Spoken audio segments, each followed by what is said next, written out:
We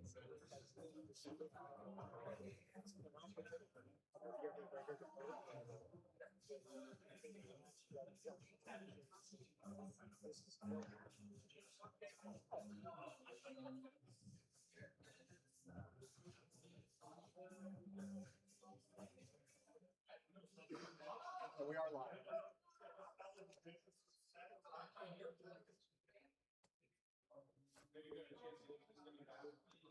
Oh, just close it. Yeah.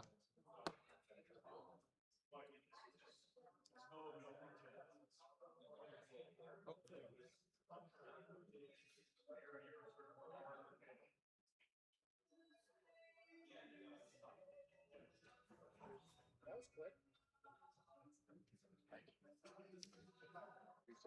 Thanks for noticing. Afternoon, everybody. How are you all? Good. Thanks for coming. It's always special to have our community come to our stage.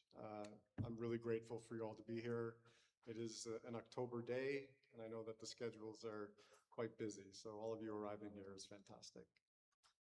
Beginning of this year, I had the opportunity to attend HPA, which is the Hollywood Professionals Association in California. And at that event, an event that I had always wanted to go to, I saw something quite incredible, right? In terms of how a volume is typically driven, right? It's kind of the counter to what we do on our day-to-day, but it also brought me back to my understanding of what my VFX world was, right? In terms of what my traditional schooling was in terms of visual effects.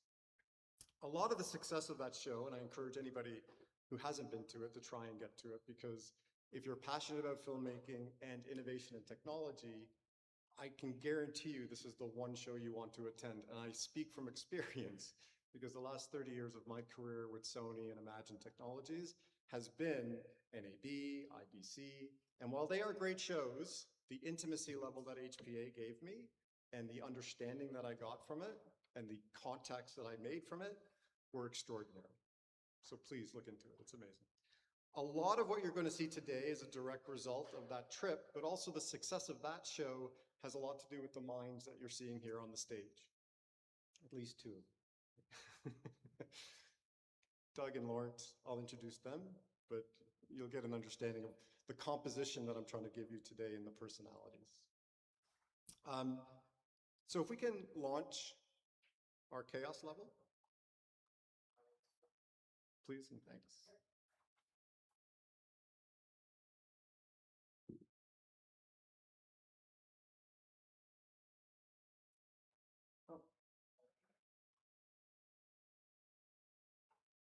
I wanted to start with this level because a lot of you here are out of our school curriculum. And I know the intensity that's being bombarded upon you around AI and what's happening there can dissuade you from your intent and your pursuit in a VFX career or a film career, right? It's a question that's still unanswered in our minds as far as where is my career going if AI is imminently out there. This is built by one of our interns, right? So this is a level that he built within Chaos, and I'm amazed at the talent that this country is producing, because the idea that a kid that hasn't even graduated yet was able to build this with Chaos, with Arena, just blows my mind. And I want you to understand that when you're going through your program, don't let the noise get in the way of your pursuit, right? You can get there. So shout out to Ryan Holmes, who built this. He's a great hire for us. Yeah. Okay, that's what I wanted to achieve there with what we were talking about today. Okay, so over the past couple of years since we built this volume, there's been tremendous changes in how we pursue our virtual production sort of discipline, right? It's been a game engine world, if you like. It's been a plate world, right? So the ability to recreate light has been, somewhat elusive, right? We tend to try and create within a faked out space of all different sorts. Enter Chaos Arena, right, to help us address those problems. I'm not going to go deep because that's what this wonderful group of people are here for. But that whole idea is why you're here today, to understand how much better the LED volume production space is becoming as we try and achieve new pursuits and new paths to create these wonderful worlds virtually in a space like this.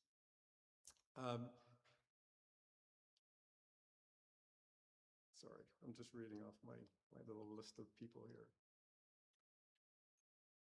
Right, so with that statement, I'm going to start to hand it over, but I have a few people that I need to call out here today. So from my support mechanism here, or people who support us on an annual basis, I'd like to call out Chad Tiller. Just raise your hand, sir. So Chad's from Kineflow, right? So you have to understand a volume is completely in flux all the time. We're changing, we're dynamically restructuring it. Chad's here to help me understand what happens if I put an array of image-based lighting in our volume, right? Whereas before, I would have a large upper here to create that reflection scenario, right? But it wasn't that effective. It worked, but it wasn't best. It wasn't best practices. So thank you, Chad, for coming. Ken Thayson, he's also helping me put his hand up. There he is, right? Someone who's not here yet is Jason Kennedy at Cinecraft. He's been amazing and a support mechanism for us. Thank you very much, Jason, if you're listening on the stream. And finally, I'd like to call out two individuals, one of which is not here. Justin Ritchie of Art Compute, where is he? There he is. And Hector Kearns of KTI, he's going to arrive this afternoon. You're looking at one of the few volumes in the world right now, I think we can say, that are running Blackwell GPUs, right? So if you're in the nerd space like myself, having Blackwell GPUs is the height of GPU compute performance. And it's all credited to Justin and Hector. When I called them and reached back to them a couple of weeks ago, said, look, I'm putting on a show. It's highly dependent on real-time ray tracing. I need Blackwells. They jumped on the phone quickly to NVIDIA. They had them here within days for me. So thank you very much, guys.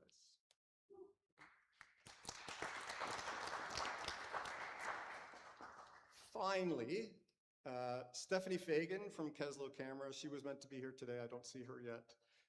Keslow has been an amazing partner for us, and I can't thank her enough for supporting us the way she has. So thank you, Steph, if you're on the stream. Okay, with that, I am going to move to our panelists and our special guest, Christopher Nichols of Chaos. You should take a bow. I met this man at the beginning of the year, but I know him from his podcast at CG Garage. He has been a singular voice enabling our VFX pipelines over the years. So again, thank you very much for all the effort you've done. Mr. James Blevins. So when I talk about, thank you, yeah. As far as HPA goes, my goodness, sir, that is an enormous show. I can't tell you how amazing that show was. Yeah, he's also, again, a #1 reason of why you're seeing this solution today. Laurence Cymet. Laurence from WEFX. His support, I mean, I reached out to you vis-a-vis EAD. He was only too happy to jump on and support us as we launched in our launch year this year with this volume. And I thank you from the bottom of my heart. It's amazing, right? Who else do we have? We have somebody else very special here. I can't remember who it is. Mr. Douglas Coe, for everybody in the room. He represents our end customer. Everything we do here in a volume is an effort to make this man successful at what he wants to do. And I encourage you, if you've not seen any of his work, please do.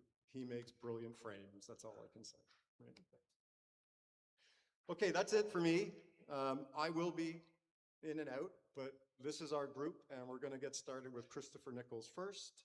The way the day will go is he's going to give us a backgrounder on where we're at, where we've come from. We will have a short break. We will then go into a feature-driven sort of demo, right, where we're going to call out features of Chaos Arena to understand why is this so different and why does this look so good. We will then move into panel discussions, right, and then we're going to show you something very special where my team has created a kind of a melange of different DCCs that contribute to volume, direct to volume presentation, right? So the idea is we're not trying to focus on putting something a round peg in a square hole kind of thing, or vice versa. I probably mixed that up pretty badly. Everything that we do in the DCCs can be contribution-wise go straight to the volume, right? Compared to the other way we would do it.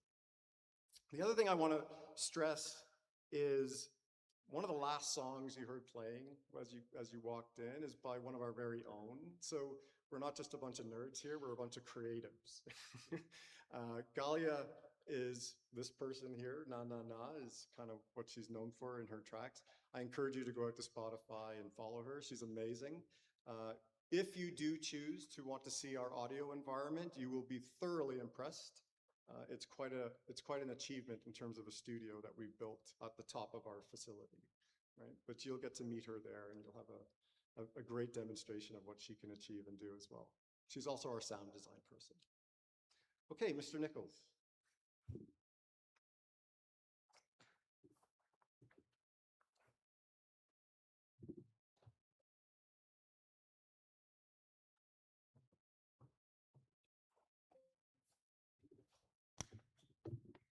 Bring up my screen. Nope. The video. Oh, sorry, the deck. Yeah.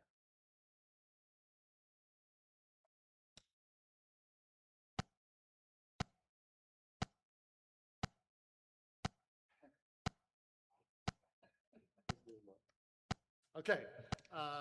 Thank you guys so much. I'm gonna sort of go through my history with ray tracing. There are two things that if you start talking about it, I can't shut up about. One of them is ray tracing, the other thing is fly fishing. So I'm going to talk about one of those today. You guys are lucky. So I'm going to talk about why this is happening and why this became so important to me. But this actually goes back to like my earliest passions with computer graphics is actually centered around ray tracing. So who am I? Well, I'm a VFX veteran, have over 2 decades of experience. I've worked on many feature films, including Tron Legacy, yada, yada, yada. I've now currently been working for the last decade. I've been working for the Chaos, the Innovation Lab, and creating all kinds of new technologies. So new tools that come in, I sort of help figure out how they can get applied to what we're doing. And that's something that I'm very, very proud of. I also host a podcast, as Ivan was telling us, called the CG Garage Podcast. If you guys are interested, definitely subscribe. It's been on for over 11 years. I've got over 500 episodes, and it's been going on for quite a long time. And I've also co-founded a production company called Monstrous Moonshine, where we're actually producing features with the idea of making them basically case studies for some of the technology that we're developing as well. So that's a lot of where I'm going, but we're going to talk about what we're going to be talking about, which is ray tracing. So this is going to be a little brief history about ray tracing, because contextually it's going to make sense as to why this is what we're seeing here. Key moments in the ray tracing history that I've experienced and why they seem to be repeating themselves, and also know exactly what those turning points are and what exactly is Chaos doing about it. But just for a real quick demonstration, how many people know what the difference between rasterized and ray tracing is? Okay, so I'll just very quickly, ray tracing is actually the simplest way to do a render, a photorealistic render. It was actually one of the first ways that was invented to do rendering, which is to trace rays of light either from the camera or from the light to imitate what the world looks like. The problem with it is that it's computationally expensive. It takes a lot of energy to do that. But it is actually the simplest way to do something, and it was invented before rasterized rendering. Rasterized rendering, which is what game engines use today, most of them, is done to do something faster, but it basically is not ray traced. It fakes the way lighting is working in order for it to look real, but it's much faster to render. But as technology gets better, ray tracing becomes faster, and it basically, the need for rasterization goes away. And that's really what it's about. But this battle between, we call it battle, this friction between rasterized rendering, which is what most game engines use today, and ray tracing has always existed. And I'm sort of taking you through that history a little bit in this way. So moments in production ray tracing. And what I mean by production ray tracing, I mean not real time, meaning offline rendering, things that were used before rendering. All right. So if we go to about pre-2000s, ray tracing, as I said, existed, but in very, very sparse elements. I remember my first time I actually worked on anything in computer graphics was back in the early 90s, and I was trying to help someone figure out how to create their physics lab with laser optics, and we had to use a ray tracer to simulate how the laser optics were working. It wasn't possible to do it with a rasterized rendering. That was my first experience with that. But then it kept going, and so rasterized rendering became a much easier way to do things. But it stopped short of imitating reality. You couldn't get the way light actually bounces around. You couldn't get the way rays actually are supposed to bounce off of surfaces, both in very shiny surfaces and non-shiny surfaces. So new renderers sort of came along in the early 2000s that sort of changed the way that that rays were done, and they brought in things like new renderers called like V-Ray, which is one of the ones I work for, another one called Brazil and Final Render, and they started to compete with each other, and it became sort of a big deal because they were solving a specific problem that the architecture community had, which was called global illumination. And it's the way that light bounces around a space to create, if that light's bouncing off the floor, that floor bounces light off onto me and creates all of this space.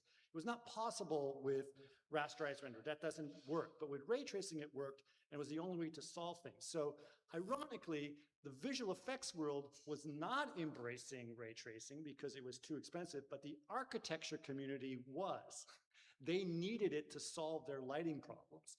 And so it became a big deal. So between 2002 and 2006, the visual effects world basically only used ray tracing very sporadically, or in what we call a hybrid manner, where they would mostly rasterize it and then add some ray tracing on top for reflections, right? And that's called a hybrid rendering. And a lot of video games that you see today, they say they have ray tracing. It's not real ray tracing, it's rasterized rendering with some ray tracing on top. And it looks pretty good, but it's basically you're rendering it twice. Becomes a little bit expensive. What happened around 2006 is you start to see some smaller visual effects houses, mostly commercial places, and interestingly, people doing car commercials that wanted shiny cars to look really realistic started to embrace ray tracing way more, and they were getting really good results. And suddenly, cars that were not using ray tracing started to look like video games, and cars that were ray tracing look like real cars. And so that sort of took off. And it was this, I call it trickle up technology, where the lower end visual effects houses were embracing ray tracing more than the big shops like ILM, et cetera. And by the 2008 becomes this interesting moment. I call it the Wall-E moment, right? If you look at the film, in order to, the people that were writing rasterized rendering, they kept having to add features to imitate what ray tracing would do, because they couldn't do it, right? And they had to say, okay, we'll fake it with this other method to make it look like it's ray traced, right? And so they invented something, for example, one of the things you can do with ray tracing is you actually can have an enormous amount of geometry and it doesn't affect the speed of things, right? Which is the opposite of what a rasterized render. When you're doing a game, you have to keep making low polygon in order to meet the speed. With ray tracing, there is no limit to polygons that you can throw out there. So in order to deal with that with rasterized rendering, they created something, and at this time of talking about RenderMan, they needed to have a way to be able to do lots of geometry and still be able to render efficiently. So they invented something called brick maps, which are these little cubes that would hold these voxels of data, right? And if you look at Wall-E and you see like these trash piles, it's literally the little systems that they were using to render these billions of polygons that they were doing, right? It was very ironic that they were having all of this stuff, but that was it. And so they kept inventing these systems to make it work.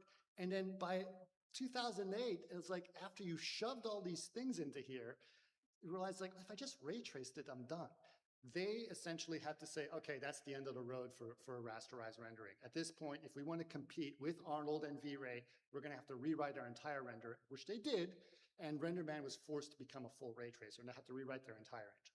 So that was that exact moment. So 2009, by 2009, in terms of the offline rendering, you never saw rasterized rendering anymore. It was done. So let's talk about moments in ray tracing on the GPU, because this is another important part of what was happening. So in terms of chaos, chaos had been exploring what GPUs can do very differently. The thing that a GPU does that's different from a CPU on your computer is your GPU has, as you probably have heard this analogy, lots and lots of little cores that can do very simple calculations. And ray tracing involves lots and lots of rays that are doing very simple things, right? It's called massively parallel computing, right? Because if you can have lots of things do, things simultaneously and they don't interfere with each other, you don't have to wait on the other thing to happen, which is what a CPU is good at. It can do a lot of calculations. And so this became a motivation. So if I can do my ray tracing on the GPU instead of the CPU, it might actually go much faster. And so it was starting to be developed at Chaos. This was even before CUDA was around 2007. But then we incorporated CUDA, and our first release of a ray trace accelerated GPU renderer, which was a version of V-Ray that ran on the GPU, came in 2009. So this is a long time that we've been thinking about GPU calculations that are going on. Now, fast forward again, right? Because we did that with NVIDIA, NVIDIA was very friendly with us because suddenly we're giving people an excuse to buy more expensive GPUs. So they're more than happy to help us with what they're doing. And so they would always tell us about new technology that involved ray tracing so that Chaos could take advantage of it. So 2018 came around, and do you guys remember the 2080 cards? Who remembers the 2080 GPUs, right? So when that card came out, it was the first card to have the RT cores. These were special portions of the GPU that were dedicated to ray tracing. And they said, let's see if you can get V-Ray to use these cores. And what we realized is, okay, well, let's try it out. And we said, oh, wait, these are really, really fast at ray tracing. And we said, what if instead of, building it on top of V-Ray, which was already a very established renderer, what if we just, as an experiment, wrote a completely new renderer that would basically just focus on being as fast as possible and not have the legacy of what V-Ray had been dealing with, but just a very fast render. And we called it Project Lavina. Lavina is a Bulgarian word for avalanche, right? And so we made Project Lavina, and we were able to realize that we created a render that uses the same data that we got from V-Ray, but renders in real time. And that sort of led to us seeing something incredibly fast. We said, we're going to turn this into our own product. And we created something called Project Arena, which was, we created something called Project Lavina that turned into Vantage, which is our own real-time renderer. So what we start to realize is like Vantage is the system that allows us to do real ray tracing. And if you can export anything out of anything that uses V-Ray, if you're using V-Ray in Maya, V-Ray in 3ds Max, Houdini, whatever, you can export it and bring it right into Vantage. And that allows for a real-time experience of a fully ray traced environment. It became a big deal for us. So that's when it started to happen.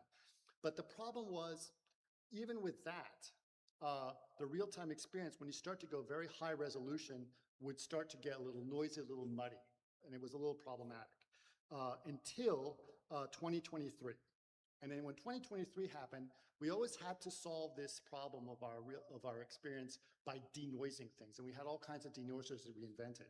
But in 2023, DLSS 3.5 came out, which is a very specific AI denoiser that completely changed the game for us. And that's when we realized, finally, we can go fast enough. And that's something I've been asking for 10 years, which we'll see. Now we can finally do virtual production with full ray tracing. And that's what started Chaos Arena. And so Chaos Arena started, and the first thing we decided to do is like, we want to make a short on this. So let's go ahead and see what we can do. So we made a short, and I'm going to show you guys, show the first video if you can. This is it. It's the Wild West.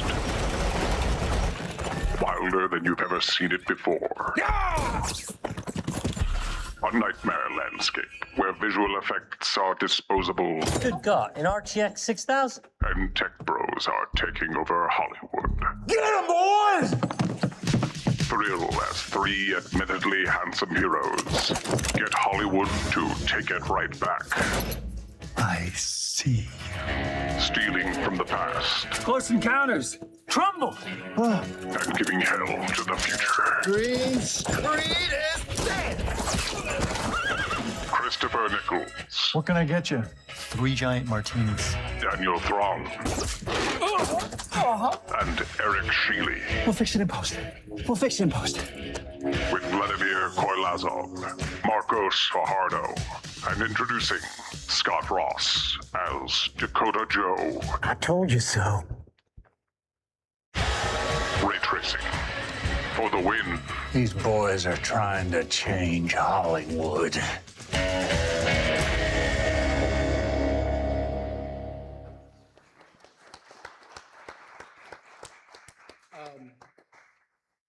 Can we go back to the screen?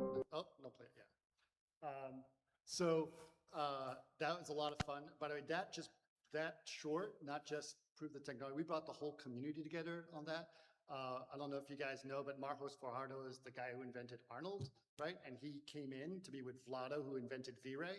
And so and Scott Ross, who was the founder of Digital Domain, they all came together to be part of this. It's quite a show. So we'll see the full thing at the end. If you guys will see it, it's about a 10-minute short. It's pretty fun. Okay, so what we started doing. This actually started, like I said, I've been passionate about this for a long time. This was when I first came to Chaos in 2015. This was a project that Kevin Margot had. He was a visual effects supervisor at Blur. He currently actually works at NVIDIA, but he wanted to do a short film, and he said he wanted to use V-Ray to do it. And this is when I said, well, let's start looking at what we can do with GPUs instead. So when someone comes up to you and say, I have a project, give me some licenses of V-Ray, that happens all the time, by the way.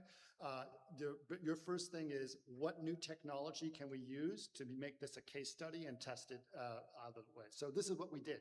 So we got a whole bunch of GPUs, thanks to NVIDIA and our relationship, and we started to realize if we add enough GPUs to the system, this is before denoising, add enough GPUs to the system, we could actually start to see real-time ray tracing, and it was very weird. We're getting small resolution, very grainy images, but I could start to see the future, right? I was starting to understand what was going on.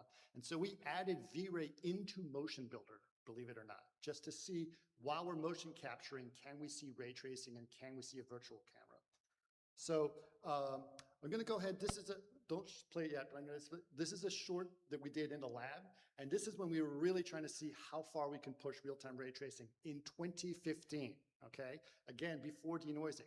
So what we did is we actually took a real-time ray tracing that we're doing in the lab, and we were pumping it through the cloud at Santa Clara, from Culver City, California to Santa Clara, California, to 32 GPUs running simultaneously and pumping that back into the viewport, right? And try to see what we could get. So it was very labsy. It was $500,000 worth of GPUs, never very practical, but at least conceptually, we could start to see what was going on. So let's go ahead and play that video. This is how long ago it was I had hair, so just...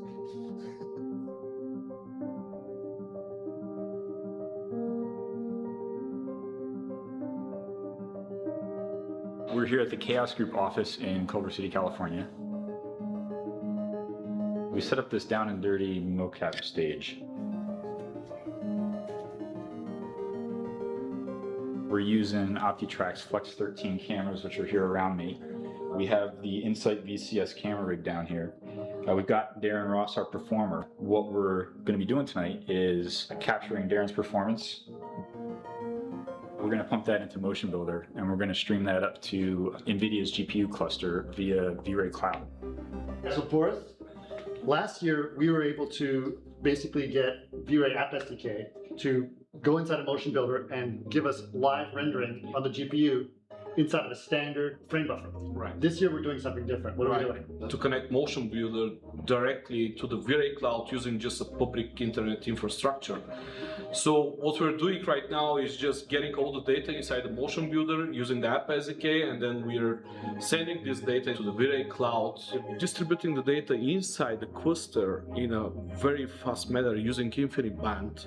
And when each frame is ready, let's say 10 to 15 milliseconds or something like this, then we are getting back the frames, compositing them, and we are streaming back just ordinary JPEGs. So you can use any kind of device like iPhone or even desktop browser, and you can be everywhere in the world. It doesn't matter actually. So you could be It's running- capturing here, and you Yeah. could be viewing it in Australia. Yeah, exactly.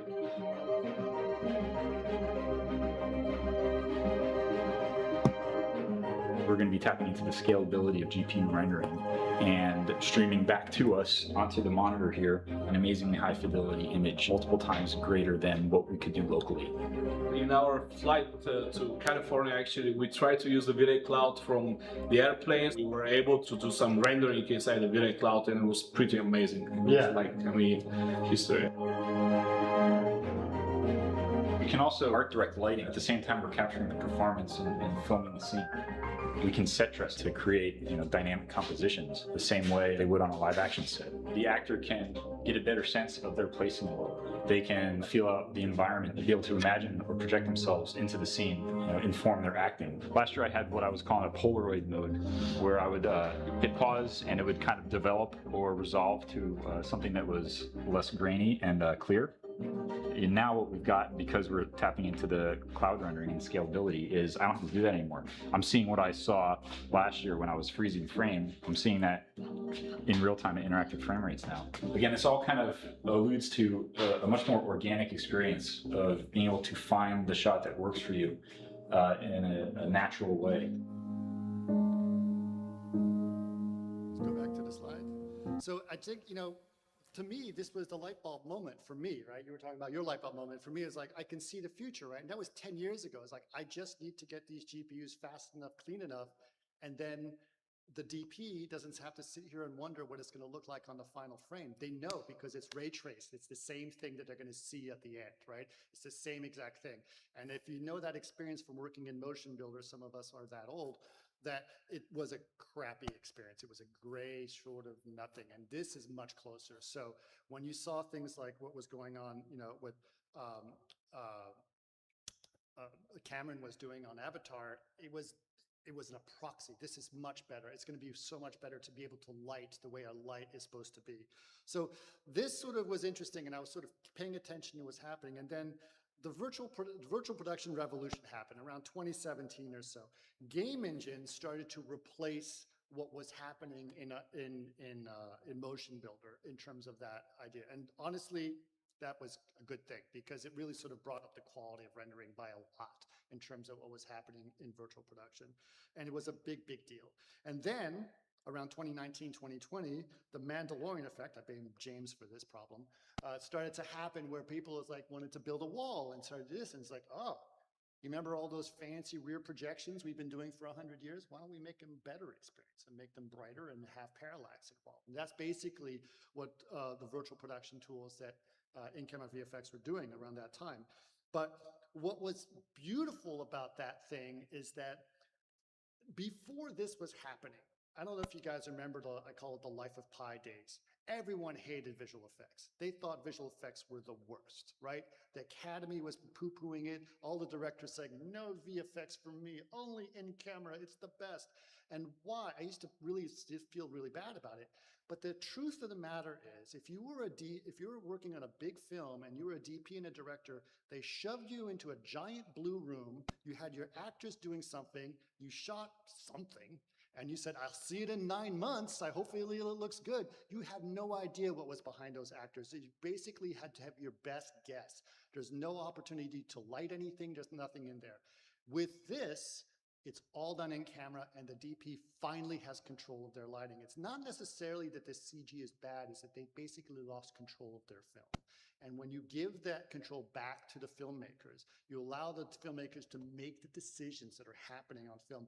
That's when it becomes filmmaking again. And then maybe they'll like CG again because it's part of their process, right? And it should be in their language. Okay, so remember that moment in history where suddenly they had to shift away from rasterized rendering? That's where we are right now, right?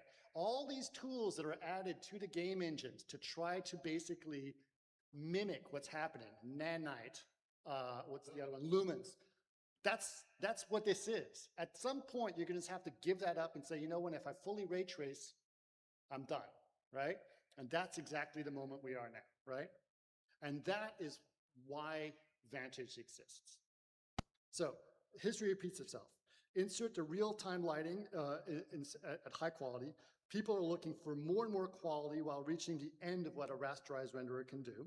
Hardware and software advantages are in the right place right now because of the hardware, and you mentioned the NVIDIA hardware, to basically enable all this stuff to happen. And the AI denoising made it just jump to the next point. So what are we doing in the lab for this? Okay, so we decided that we were going to try to achieve a new type of a virtual production tool that's basically going to make it much, much faster for people to go to an LED volume. The other thing that we're offering with what we're doing is instead of trying to take everything you've done in visual effects, completely dismantle it and try to shove it into a game engine, which can take days to months to make happen, we're just going to make it as seamless as possible for go from whatever you're working on to the wall as easy as possible. Just make the wall should be like a video player for you, but in 3D, right? And that's what we're trying to achieve. So we'll take your data directly from the DCC and put it to the wall. And we want it to be a fully ray traced solution so you don't have to use all these hacks to make it look correct, okay? So here are the basics of what we've done. We've basically, as we had Vantage, which is our real-time ray tracer, which as I mentioned was first developed in 2018, it had continued to be developed, and we wanted to be able to take it and distribute it across multiple nodes simultaneously and synchronized, right?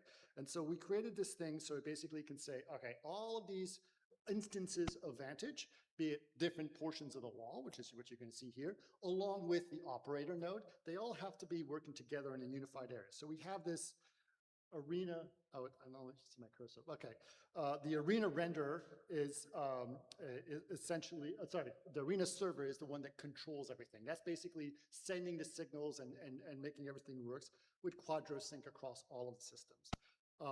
And then we also, but after everything is synchronized, we needed to be able to track a camera so that we can get the correct frustum and parallax with everything that's going on. So all we needed to do was to incorporate camera tracking into what we were doing. So we did, and we basically started off with whichever protocols we could find that were open source, which was 3D was the first one we did.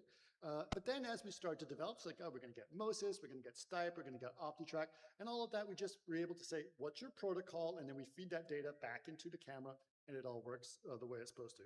And then, as I mentioned, we have an operator node, and I have a parentheses there because you might have multiple operators. They're all working simultaneously on the same scene in a unified manner. Okay, so what are some of the key features that we've added since then? We've added full HDR support. Obviously, we've opened open color IO support. We've added animation support, including initial support for deforming geometry. We have motion blur in case you're doing a driving scene, you want to have proper motion blur. That's also incorporated. We've included all the denoising upscaling has now been done through DLSS4, which was added just earlier, end of last year or earlier this year, which is all done with ray reconstruction. And we've done several other things that were coming along. There's actually a lot more, but I put down the spherical camera with live effects in here because this is kind of cool. So you see that light over there? That's actually a mimic light. Yeah, it's a mimic light, and it's basically like a big fat LED screen with, you would never shoot that, but that can get super bright, right? And it also has color. So with spherical cameras, we can get a spherical camera proxy of the entire scene, and then we can plop where that screen is supposed to be, and it'll plop the right color based on what's happening from the environment. So that basically creates an extension of your wall as a light source onto your scene, and we can incorporate that right inside of the arena system, which is really great. And we do that with live effects, and it's been really, really cool experience. Okay, more things that are coming soon that you guys might be excited about. We're doing true compensation depth of field, and what that is we will calculate the depth of field based on knowing the distance of the camera to the wall, and then add the compensative depth of field beyond that to be correctly ray traced as well. So that first image on the top is no depth of field. The other one is just the traditional depth of field that a lot of people see when they do virtual production, where it's just an even blur across everything. And the bottom one you can see is actually true compensated depth of field, where it'll actually add the correct depth of field in the background for you, which is actually really good.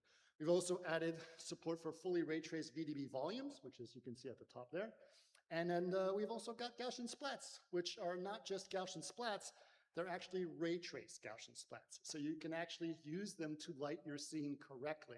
You can take the whatever's on the Gaussian splat and ray trace it back into your environment. So very useful, including, you can see that chair that's being moved around. That's actually an object in the scene that's actually behind the Gaussian splat. So it's all properly occluded and everything else. And then obviously on the bottom, you can see it on the wall, and we'll probably even see one today. Okay, so what is your general workflow? Okay, say, all right, I get it. What do I need to do? So you take your data from your DCC that's been developed using V-Ray or any renderer or any application, because now in Vantage, one of the new features we've added is full USD support and MaterialX support. So if you're in Houdini with Mantra and you can output a USD with MaterialX shaders, we will read that natively in Arena. That's great. Right? So we'll be able to do that. We want to be agnostic. We don't want to be a walled garden, right? We want to be whatever you want to use, whatever you want to do.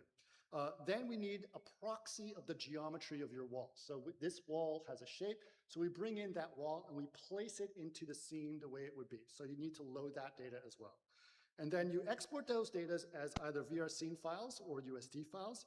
You load it into Arena, and then you basically just go, and it takes about 5 minutes, and you guys will see that experience, or less than 5 minutes happening. So what are the advantages of this right now for people? And so I have this divided into two different groups because I know there's two different kinds of people that are watching this experience right now. So for the filmmakers, this is true to life lighting, true reflections, true refractions. It behaves exactly the way the real world lights are supposed to work. And you can move the lights and it'll act exactly the way that lights are supposed to work. You don't have to be stuck with, that's the lighting you get. There's no baking of lighting. We actually just render it fully all the time. You have consistent look across all your products because it's a USD or VR scene file, the same scene that you're using for this experience can continue to be used in post-production.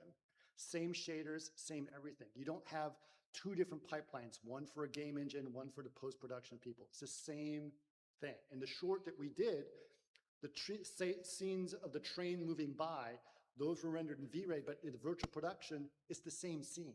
I never changed anything. Same shaders, same everything, right? So it looks exactly the same on both. I don't have to worry about, do they look consistent across two different areas?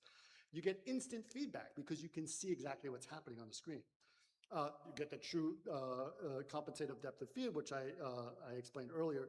And we also, I'm only saying this because this is the #1 feedback we get, and Ivan can attest to this, true stability, right?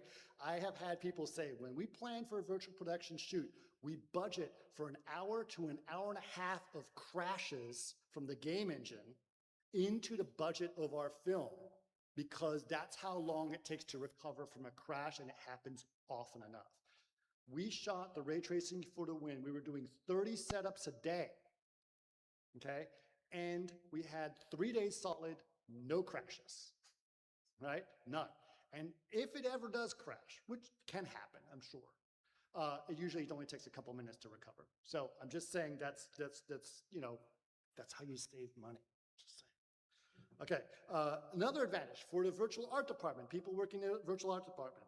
This uses open standards like USD and MaterialX. You can use any tool that you love.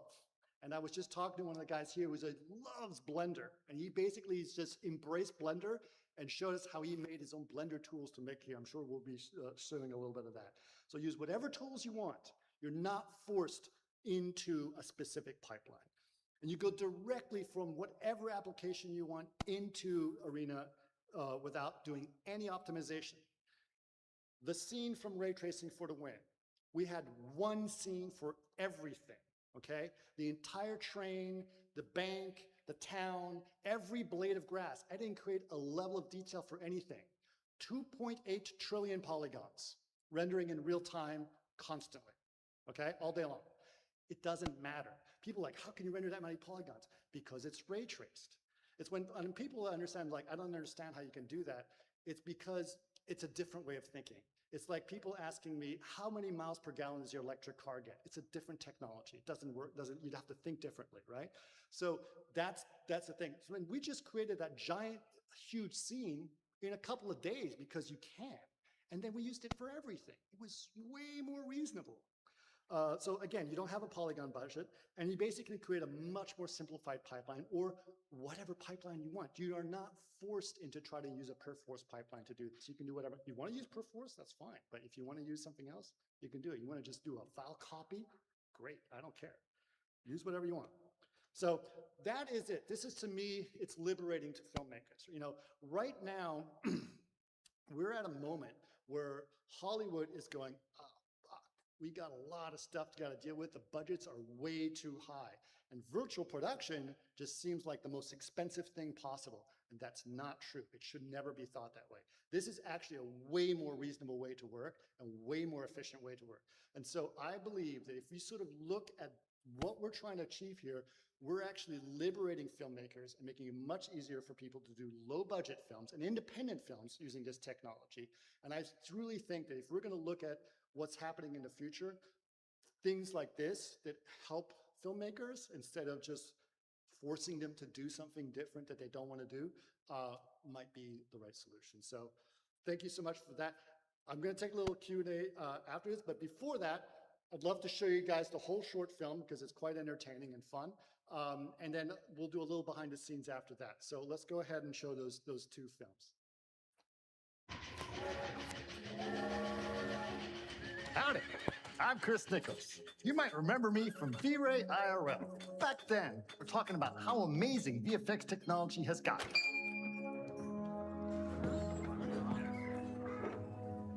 But now I'm wondering, have we lost track of what it's all about? Everybody free! Kiss the ground! Aw, why so blue? Fork it over, Pandora. How we looking? Looking good! Woo! By the way, wait a second. Eric? I got plaster in my eye. Do you have a damp cloth? Get him a rag, would you? Give him a cloth. Come on. It's right there. It's right, just fell right on me. I got this. I got it. I see you.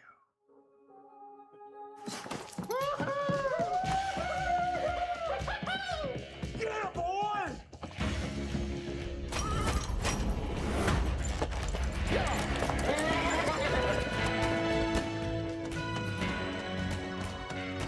I mean, NFTs, virtual production, And deepfakes. And AI. whatever happened to filming, to storytelling?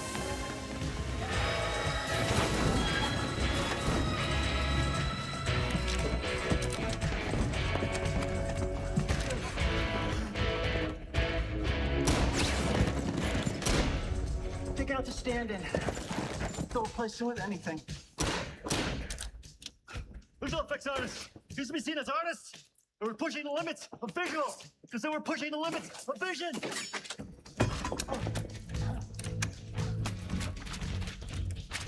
Close Encounters. Blade Runner. Trumple. We're the king. Get nostalgic on me, boys. Green screen is dead. I got baby. It's blooded blue, baby. Because they got a color time. It's for PG-13, you dummy. We had it coming. Computer graphics was supposed to let us do anything. Now everyone complains it just looks like a video game, leaving us, the artists, to have to fix everyone else's mess. Don't worry. We'll fix it in post. We'll fix it in post.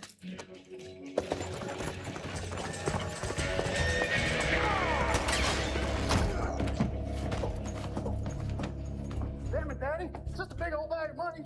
What do you want us to buy it for? Didn't you hear what they said, you fool? Think about the money? These boys are trying to change Hollywood.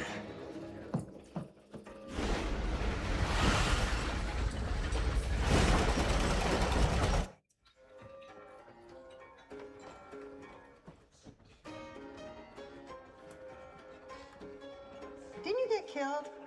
Who are you now? I don't know. They probably won't figure that out until the last few weeks of post. Maybe a robot. Good God, an RTX 6000? Is that an Ada? How can you tell? Thanks, but no thanks. I'm leaving this racket before it's too late.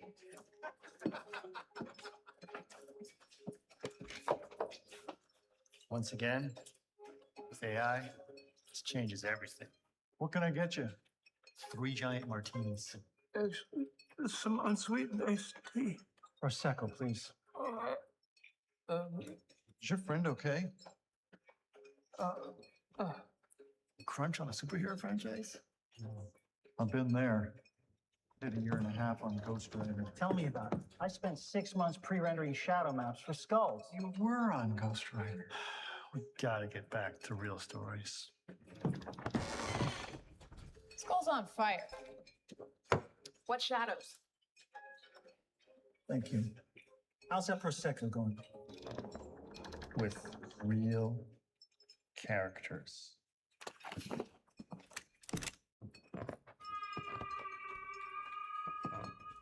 We are attempting to be clandestine. Shot in real time.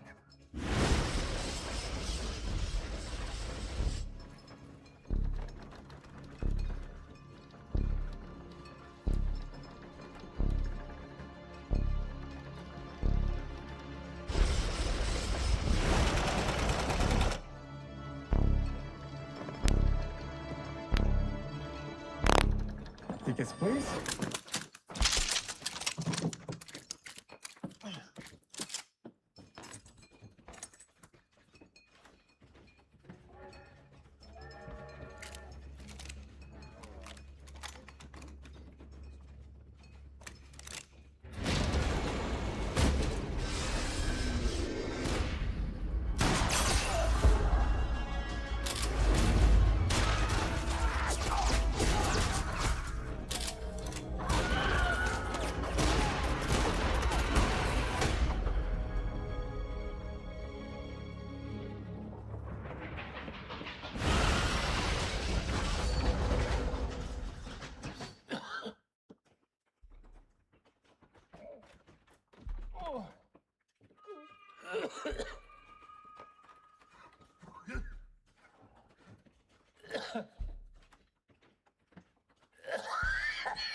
Told you so.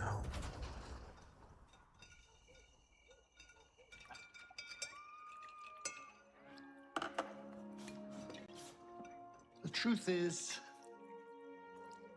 VFX can set us free if we capture it in the moment, in camera. They even use these things anymore? Well, mirroring, maybe? All right, let's wrap this up. Don't forget to like and subscribe to the podcast. Drink. Talk. Same spot. The tracking marker came off. Cut. All right, reset, everybody. Reset. Everybody back to one, please. Grilled cheese. Damn it. Napkin. Napkin for the grilled cheese. You're good, bro. That was good. I know. So anyway, I said, I don't want to dress up like enough. You know? I mean, I'm going to do a lot of things, but seriously. Good.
From my experience, I know that the best way to write the software is to put it in production. These boys are trying to change Hollywood. I mean, NFTs, virtual production. We've discussed virtual production for a long time, and then in the beginning of last year, I thought, well, that's enough talk, let's actually do something about it. And I was thinking, like, what can we do with this thing as a test? Cut. All right, reset, everybody. Reset. Everybody back to one, please. Grilled cheese. I've seen V-Ray being used in all situations before, and I've been to studios and looked at various ways that people use V-Ray. But the virtual production is different because it happens at the time of shooting, so it's not something that it is a post-process. Howdy, I'm Chris Nichols. You might remember me from V-Ray.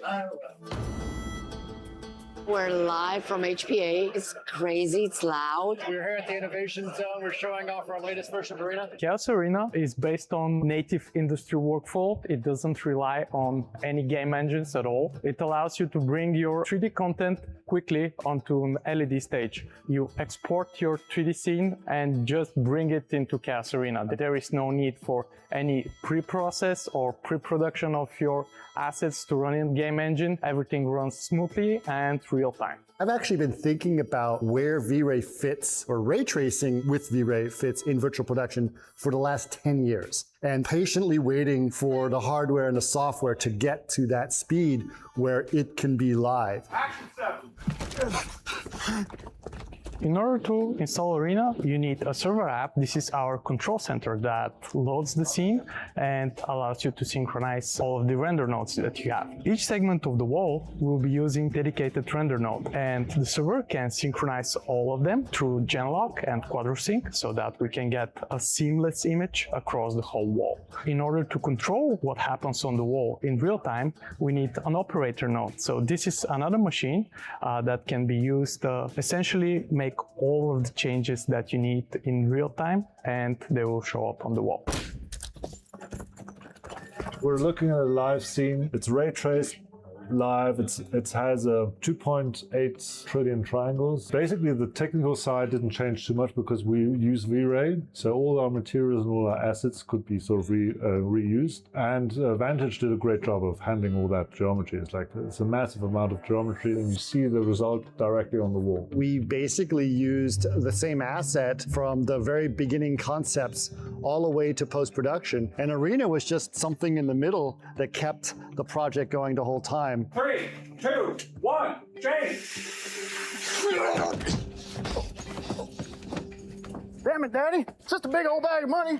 What do you want to spend it for? In order to synchronize the virtual camera to the real-world camera on set, we use a thing called camera tracking. Arena supports most of the widely used ones, such as Moses, OptiTrack, Vicon, EasyTrack, OpenTrack.io, and many, many more. When using ray tracing and real-time workflows, it's super easy to move lights around. You don't have to do any light baking, so if the DP says the sun from here looks good, but maybe we can move it a bit to the side and a bit down, you can do that in a snap. From my end of it as a cinematographer, it's plug and play. Throw the switch, speed it up, slow it down, change the color, change the intensity. It happens literally that quickly and effectively. Once you calibrate your eye to what you're working with and you become completely at home with it, it becomes utterly intuitive. DLSS is a technology that it's a denoiser and an upscaler that's specifically designed for path traced images. It's really what made Arena possible because it drastically reduces the amount of rays that you need to trace to get a clean image. This year, just recently, they released DLSS 4, which is the next iteration. It not only cleans the noise, but also anti-aliasing, especially thin wires, small details, looks so much better now with DLSS 4. Action. I direct a bunch of virtual production stuff, and we block in an hour and a half a day for crashes. Because we're shooting with the new Vantage system, the wall has not crashed, which is testament to V-Ray. That alone, stability is massive. You can just look through the lens and you see what you're doing. This is all live interactive stuff, you know? And I think that by being able to reconceptualize immediately when you need to on the set, that makes all the difference. I do want to thank amazing Vantage team and the guys obviously at the Chaos Innovation Lab for doing all the incredible work they've done. A lot of people don't realize the amount of work that happens literally in the coding side of things. And so I want to make sure that they know how much we appreciate the incredible work that they've done for this. Tell us what Arena is in one sentence. Virtual production made simple.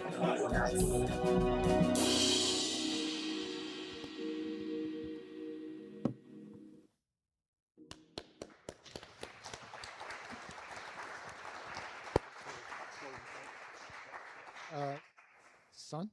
Is this on? Okay.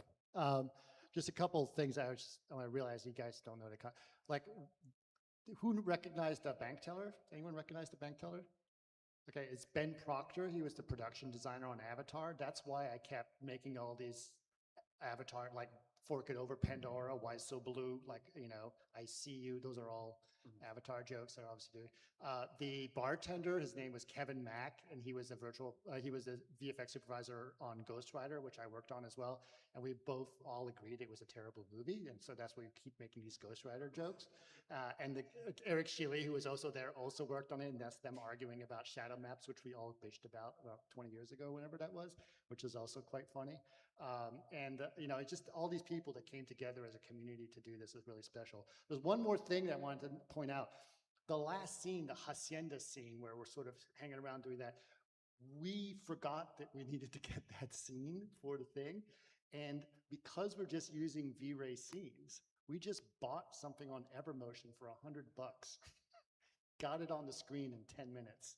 Like, that's how easy it is. And that's a 12-year-old scene that someone created on Evermotion. But because it just used V-Ray, we're just able to load it, put it up on the wall, and it was done. And so really easy and simple. So when you think about, oh, is there a library of assets that works? The library that the internet has been building for the last 20 years is all compatible with this. So anyway, there we go. So that's my final thoughts on things I wanted to make sure we mentioned when you saw that short. All right, thank you.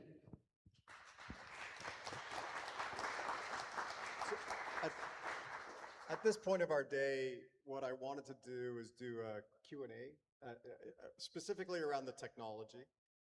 And I'd like to open up to the floor any questions that we may want to entertain. Anybody? There we go. Before that, does anybody recognize the banker in that clip? Go ahead. Yeah, background, I've worked with Maya and all that sort of stuff, 3D Max for some time. The question I have is with regards to image-based lighting. And the issue that I have with image-based lighting is that essentially it transforms a reflective surface into an emissive surface. So I'm curious, because even in your virtual scene itself, the lighting itself is actually, coming off of surfaces, et cetera. So the spectral proportion of that reflection, right, is not distorted. It doesn't become an emissive source, but when you turn it into image-based lighting, if you put that image in there and you now have reflector sources, you've transformed them into an emissive source. So you've now, the homogeneous spectrum that comes out is distorted from what was in the scene itself. I'm going to hand this over to one of these gentlemen here. Laurence, you're obviously schooled in this area for sure.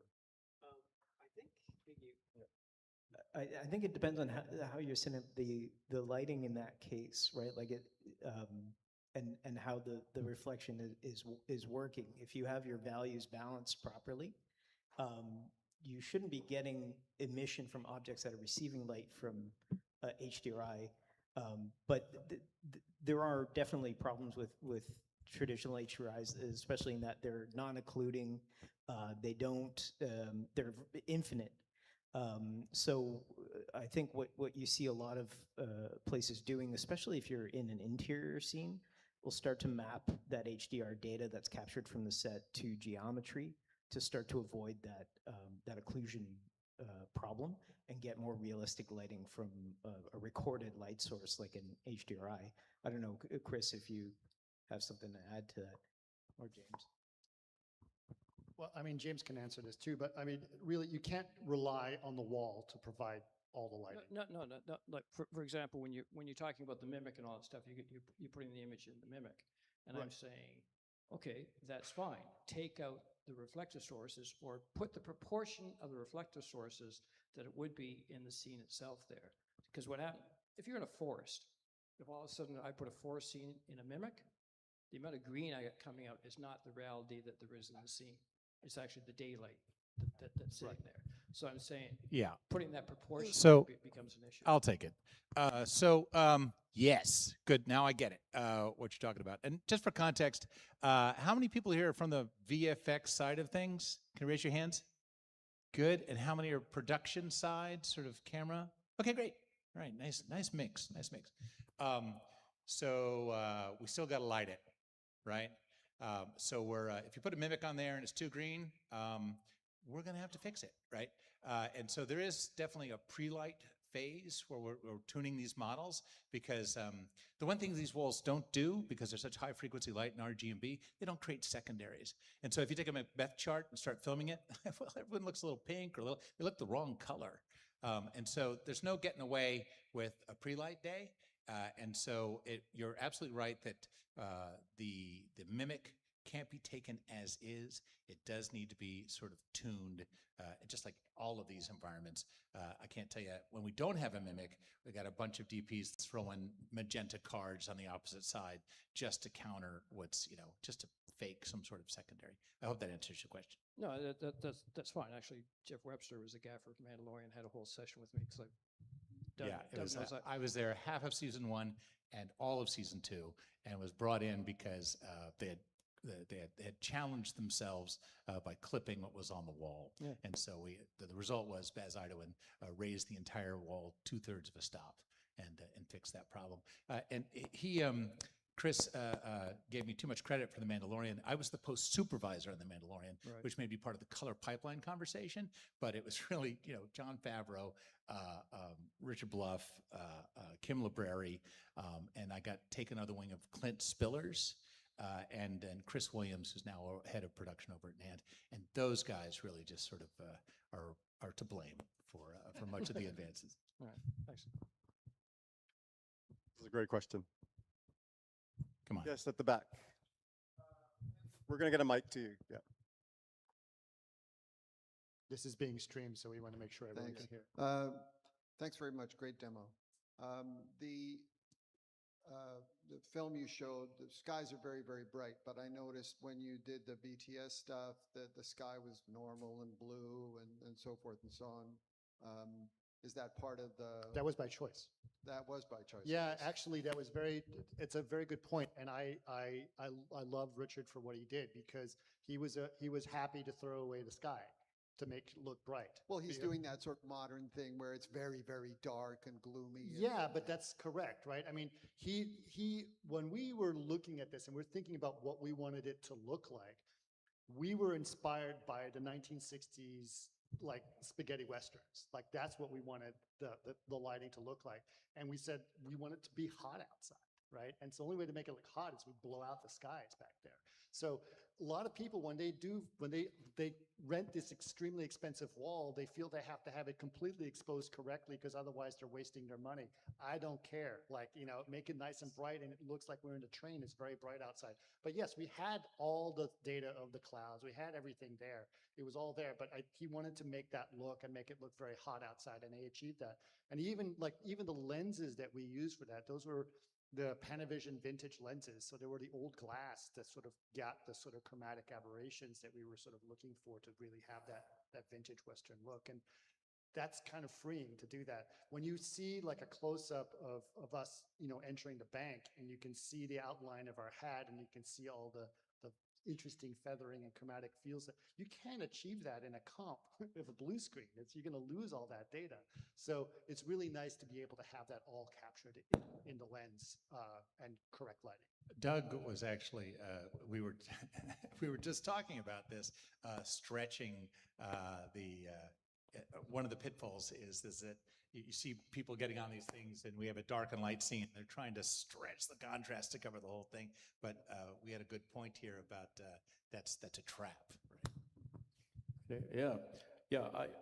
I think that's one of the big important things is that as soon as you start falling out of the way real photography and light works and what people are used to seeing, that's where you run into trouble. And a friend of mine was doing something where they had the asset actually had, it was an interior and then there was windows in it. And he said he was like, he kept checking in on the progress of this asset as they kept building it. And he goes, oh, there's just something weird about this thing. And I can't put my finger on it. It's driving me crazy. And then finally it was like almost like the night before he looks and he goes, oh, I see what it is. The scene outside, he goes, it's too normally exposed. Like the people who created this are game people and and so everything is sort of properly exposed everywhere. And you just generally would never run into a situation like this. And even that it might even be that the DP's hands are tied and there's no way you can balance the exterior. So you just go with it because that's what would happen in real life. And so, I mean, that was sort of the point. And this thing taken here, right, where it's true, you see the assets here, they go, oh yeah, it looks totally normal, like a Kodachrome kind of background. But by the time you're actually done filming it, depending on what you've decided to do, yeah, you imbue it with these, warm it up, burn it out, do all that kind of stuff. And I mean, a question I had was, how many days did you spend like shooting this? 3. 3 days, 30 scenes, 5 setups a day. The thing he keeps forgetting to say is we left by 5:30 every day, just so you know, an important point. Can I ask one more, which is, can you put a light in the scene and then paint it out? Yeah. Or even more clever, what Richard did is he put a light between the mullion of the windows, so all the flare would come in, but not be in the mullion, and it looked awesome. In fact, it's my profile picture on LinkedIn. I think it's important to note, I mean, for the DP and production side, this has never happened before. There's never been fully ray traced virtual production. It's a very big deal. And the workflows that we're going to get into a little bit later, when you just know that I'm saving tons of money on this workflow because I don't have to take an artist's work in Maya, Houdini, Enscape, and have it decimated on the way to the wall. It's the artist of origin gets to go straight to the wall. And if there's a note taken, I don't have to re-render. I don't have to say, you can't move the sun that far, we'll have to rebake it. That'll be 8 hours. We'll see you tomorrow. All that goes away. And that's so the producer part is, it's a money proposition. And so what's ironic here is that the quality is going up while the cost is coming down. You just have to spend a lot on video cards. Yeah. Yes, I can attest to that. Hello, can you hear me? Thank you for the presentation. I have a question from a CG lighting point of view. I worked with V-Ray in the past in Maya, and I'm working in Unreal now. And what I love about the engines, the game engines, is the time of day tools. You can change the time of day and have the proper temperature and be, moving from night to day in a second. Is there any tool similar? We have that built in all the time. We've had that built in long before it was in game engine. So we'll show you when we do the demos. We can. Why don't we load up one of those scenes? We're gonna make you move the sun. That's what we're gonna do. Okay, cool. Yeah. And another question, if you can show us something about with the Gaussian splat. Yeah. Yeah, that will be cool. So again, the schedule for today, it's a guideline, right? I'm happy to go over, I'm happy to go short. This was meant to be the break, but I think what we'll do is progress here with the samples sets that we're going to walk through, and then we can go break, okay? What the heck is this? What? Tell them a little bit about this asset. Oh, this is just a scene that we had for the film. Obviously, this is, it's this train. The train we bought from Turbo Squid. The grass is just scatter elements. But you know, it's kilometers and kilometers. Every tree, by the way, has every pine cone, everything is on it. We don't need, it's actually a misnomer that more polygons means more time. It's actually cheaper and faster to do it with the maximum polygons all the time, right? You don't have to create these lower resolution ones. It's easier just to use the maximum resolution all the time, and then you don't have to worry about it. So yeah, everything is live here, and this is, like I said, 5 kilometers of track, and just the train moves slide the through. camera around, prove it. Can we move? Yeah, we can move this camera around, I think, or get on the train. There we go. There, we're on the train now. So so we can make it work in any way possible. But yeah, there's a long time. So so yeah, so this gives an idea. Obviously, you can see the frustum is moving. The big thing, if you work in virtual production, it's actually not always a good idea to look at the wall. It's better to look at this. So this is what's actually going to be captured. So look at this, and then you can see me standing on the train, or hopefully. So that gives you a better idea. So yeah, so this is just one of the scenes we created, and it, you know, I don't think you can render this many polygons in a game engine. I don't think that would pretty. You cannot. It would set the building on fire, I think. But yeah. So what's interesting about this is that, so I now work with asset creators that work procedurally, right? And some of the work, this is by a company called The Scope, which Chris introduced me to, and I'm using them for another project called The High Line, which is about 28th Street overlooking the High Line in New York. And so we've just started to build an asset, and I think I'm going to show that to you. It's just at the beginning stages. But because these people have worked for print, they build these projects which are enormous, and they allow the car companies, and they allow the car companies to then decide, they go location scouting in these huge projects. And so because procedurally, they can create like the entire Lower East Side of Manhattan in a day. And then they can say, no, I need it Manhattan, but a little less corporate, a little more, you know, brownstone. And they can just sort of sprinkle it around. This is what's happening, and they're creating these large projects, which allows me to take the creative team into these projects, go location scouting inside these projects, and that very same project that we're all talking about, we're all making decisions on, that goes up under the wall, and he said it before, I'll say it again, I've now brought VFX into the process, internalize VFX into the production, and they have the same project. So if I do have a mistake and I capture the wall or something like that, we don't sweat it, because I've internalized VFX. I can do my set extensions very cheaply, rather than $2,500 per, and it's very efficient. Yeah, and if you're creating a feature film, you know, you'll usually try to do previs, and you'll have an entire team for previs. They're doing something, but then whatever they create in previs, you tend to throw that all away for virtual production, because you have to create something completely different, create an entire virtual production department, sometimes an entire different company just to make that asset. And then it's like, now we got to go to post. Now you got to start all over again and have it all done for the visual effects people, for VFX. That's 3 times you're paying for the same asset. That's ridiculous. So the fact that you can have one asset that you use from the beginning concepts through virtual production to post-production and make it one continuous system is ideal. Now, even more so, the fact that we've now embraced more of a USD MaterialX pipeline. As you guys know, when you work in virtual production, or you work in any feature film, not every visual effects house uses the same tools, right? And sometimes don't even use the same render, even more so. And oftentimes you're going to have to distribute your asset to multiple visual effects houses.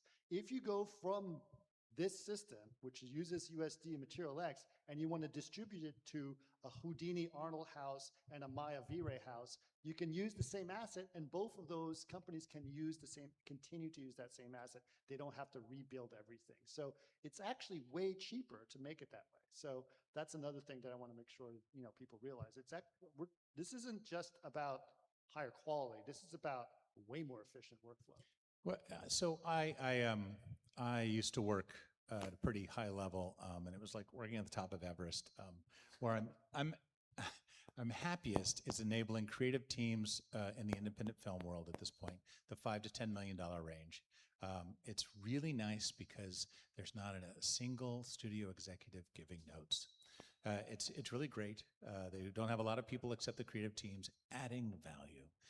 So it's wonderful to work in these environments, and just my job is to enable them to tell their stories. This is all fantastic, but it really just needs to do one thing. It needs to be in the background. It's not the star, but it needs to do one job. It needs to make a $5 million movie look like a $30 million movie.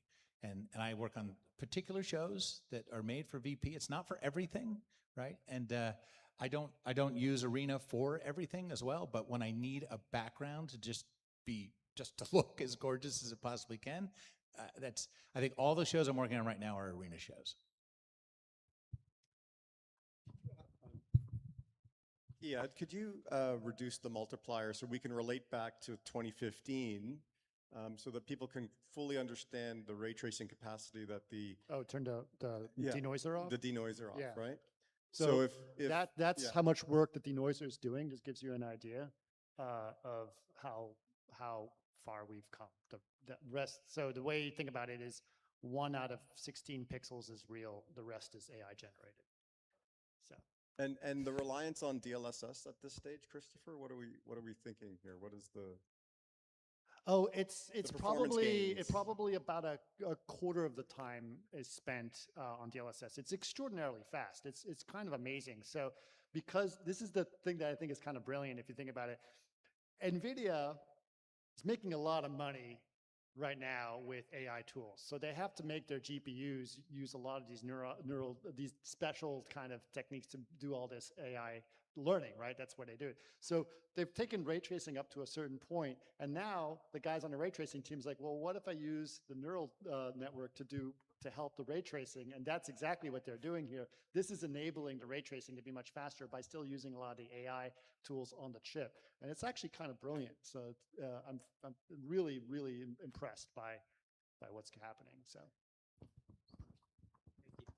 Yeah, I think from like I was a lighter for a long time, and you were talking about architecture, right? Yes. And I got really lucky. When I was 16, I did a co-op at IBM in their architecture department, and they introduced me. I was using 3D Studio for DOS, and so like, ooh, cool, let's do some visualization. And they introduced me to something called Lightscape. Oh yeah. And it was absolutely wild. It was a global illumination engine that wrote the global illumination data to vertices and then ray traced on top. But in those days, it was so slow that you could literally watch the light come in the window, and then you'd wait 20 minutes, and then boom, it would hit the wall, and then you'd wait another 20 minutes, and boom, and you'd literally watch the light bounce around the room in slow motion. Then you'd have to ray trace on top of it, and so 3 days later, you had an image. And to this day, it is probably one of the more photorealistic renders. But to go from that to this is, to me, extremely exciting. Especially also, there's a lot of stress around AI.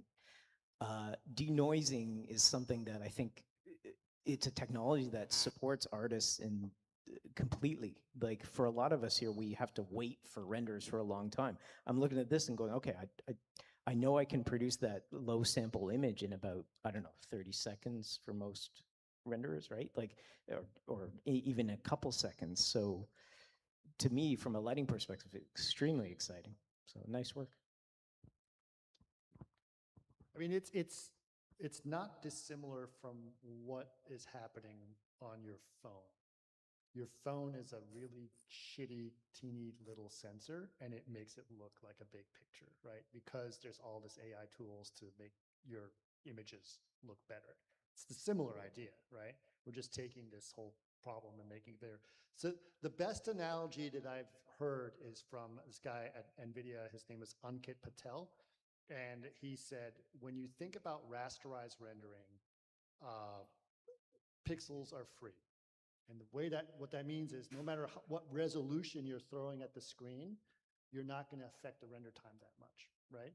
And when you think of ray tracing, polygons are free, meaning how much geometry you're throwing at the screen, you're not going to affect the rendering that much. But the opposite is true. In rasterized rendering, the more polygons you throw, the worse your performance. But in ray tracing, the more resolution you throw at the screen, the more rays you have to cast, the slower your render. But if you denoise it and upscale it with AI, that goes away. Yep, it's cool stuff. Now, I am curious, just probably a thought that's going through people's heads in the room. What's the barrier to entry on this? Like, is it you have to invest in those GPUs, or can this run software on a machine, a standard computer? Or? Yeah, this will install on any one stage, but because anyone who's got a stage like this, they pretty much have a computer that's probably got maybe at least one RTX 6000, maybe two, and that's pretty much that's your basic level, and that's fine, that'll work. We've actually designed it to work with the same setup that anyone has. We've installed this on almost 70 stages so far, and it usually only takes a few, how many, like 2-3 hours maybe? Yeah, it's a very light touch install. Yeah. But I think also its barrier of entry is I'm running this on a 4070 Super at home with 12 gigabytes of VRAM. If I run Zoom at the same time, it'll crash. But don't run Zoom at the same time. So the barrier of entry of like for you to actually get this on your screen at home, they built it in such a way that anything that accommodates DLSS and has a healthy amount of VRAM. That's for the hardware, but I think the other question is how hard is it to learn? Is that, yeah, okay. So how hard, Vantage is, if you know a 3D application, you know Vantage. I think James did the best analogy. It's like the VLC of 3D players, right? You can just pretty much, if you can load it, and it'll play. And there's plenty of tools that you can do, and you guys will see the demos later about the kind of adjustments you have, but it's pretty straightforward. Anyone who can do it can run this very, very simply. You don't need to learn an entire system. I mean, game engines are great, but remember, game engines is an application to make an application. It's made to make a game. It is not made to make movies, right? What you're doing is you're forcing it to make an application to make a movie, right? And that's fine, and it's very interesting and very creative. It's a fantastic application they did, but it's not necessarily made to make movies, right? So it's a little bit different to think about it that way. So it's much simpler to use Vantage. Just open up, play it. You should treat this wall like a giant monitor that does what you're supposed to do, not have to have an entire system in a village to run it. Yeah, that's the key, right? The barrier, right? I think our deployment was a half day at best, right? Less. And I remember I had my moment at HPA, but when my team was doing the deployment and the first level we put up was something similar to First of all, I think it's funny you keep calling them levels like they're games. Yeah, sorry. Here I am calling this a level. We see how we've become accustomed to the game environment to create our cinematics. But the team stood back when we launched, and it was just, oh wow. And it wasn't something that we had seen at first blush, at first launch, right? Because every time we would load a game level, invariably it would be, oh, that doesn't look like what we had on our screen. And now we need to go into this deep dive and fix stuff, right? Whereas this was a direct mirror of what we had been building in our DCC. So we had a question over here on the left. Over here? Yeah, a couple of questions. Yeah. Sorry, we need the mic for the streamers. Hi, I have a question. I'm just looking at the staccato of the windows whipping by on this train. So I've got questions about shutter angle and depth of field, lens simulation, things like that. Yeah, so those are generally affected by what you how it works synchronized with the camera. If you see it in the monitor, it will be synchronized. Oh yes, of course. Yeah, I'm just wondering. So that's always a first mistake. Don't look at the screen, look at the monitor, right? But the shutter angle, yes, we basically set our depth of field, or sorry, our motion blur based on the shutter angle of the camera. So whatever the shutter angle of the camera is, we'll just match it. And so you can see the interface right there where they can basically make the adjustments that necessary for what's going on. So this will allow us to do that. And in terms of the depth of field, this current build of Arena does not have the depth of field built in. Okay. So you're not necessarily going to see that there. The glass does have sort of the milkiness to Oh, it, yeah, yeah. which is why that's a property of the material to make sure the glass doesn't have a pure clear look, because that's not what's necessary. But that's fully ray trace refraction, so that's why it looks the way it does. If that makes sense. You did mention depth of field earlier, so that's something that's coming. Or Yeah, that's the depth of field compensation is coming. I was so close to be able to show it here, and Okay, they're yeah. like, we decided to scrap it because it's not quite ready, and I don't want to show you something that's not ready. And but it's very close. And will lens selection affect that? Like, do you have to?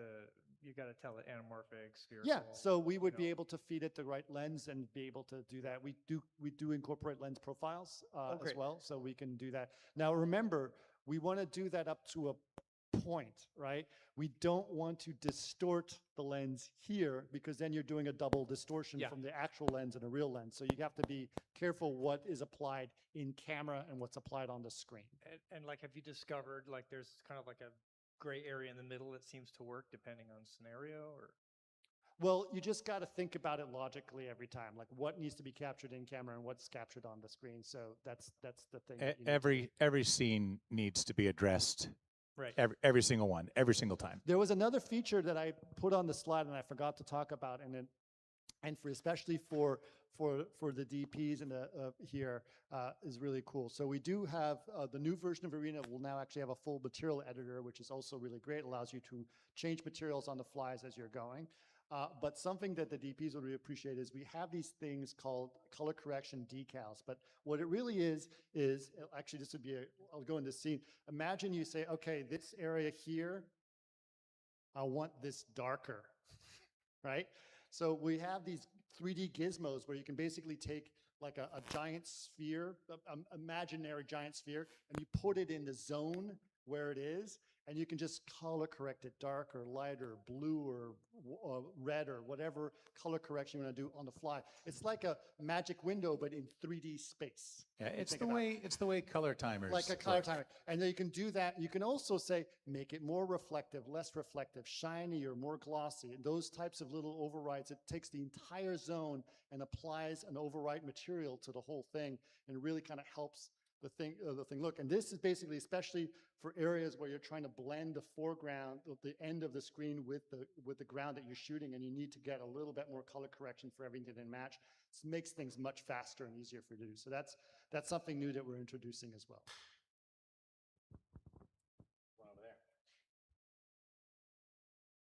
Since we're talking about performance and some of those elements, what is the performance like? How many frames are we getting on this scene, for example? Well, it's tied to whatever the screen or the shooting is. Right now, what are we at, 30 frames a second or 24? Yeah.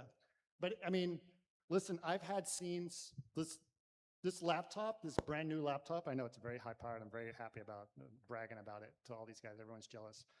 But it's got a Blackwell card in it. But I've gotten certain scenes here where I've loaded them up on the laptop and it's still playing at 100 frames a second. So it's plenty fast, depending on the scene that you're getting. There's different things that affect the speed of your performance. So it's just not, it's like I said, it's not the same way that you're thinking about game engines. More polygons doesn't mean it's slower. So the sort of, if I follow up, what I'm thinking about is like, so if I'm in an engine and I'm not getting the performance I need in real time, I bake out and then I get my 120 if we need to ramp up. But obviously, there's a whole new pipeline that we need to explore now. You don't need, so if you can go to, yeah, there you go. That's right there. You see the top menu. The performance is really dialing in the DLSS. Do you want to go 4x, 9x, 1x? And that's basically how much less pixels and how much more work the AI is doing to fill in the rest of the pixels. That's really your best bet to create the performance instead of dealing with the other parts. But also, shading is another part of it. A lot of times people make very complex shaders on top of simple geometry to make something look good. Instead, just make very complex geometry with very simple shading and you actually get better performance.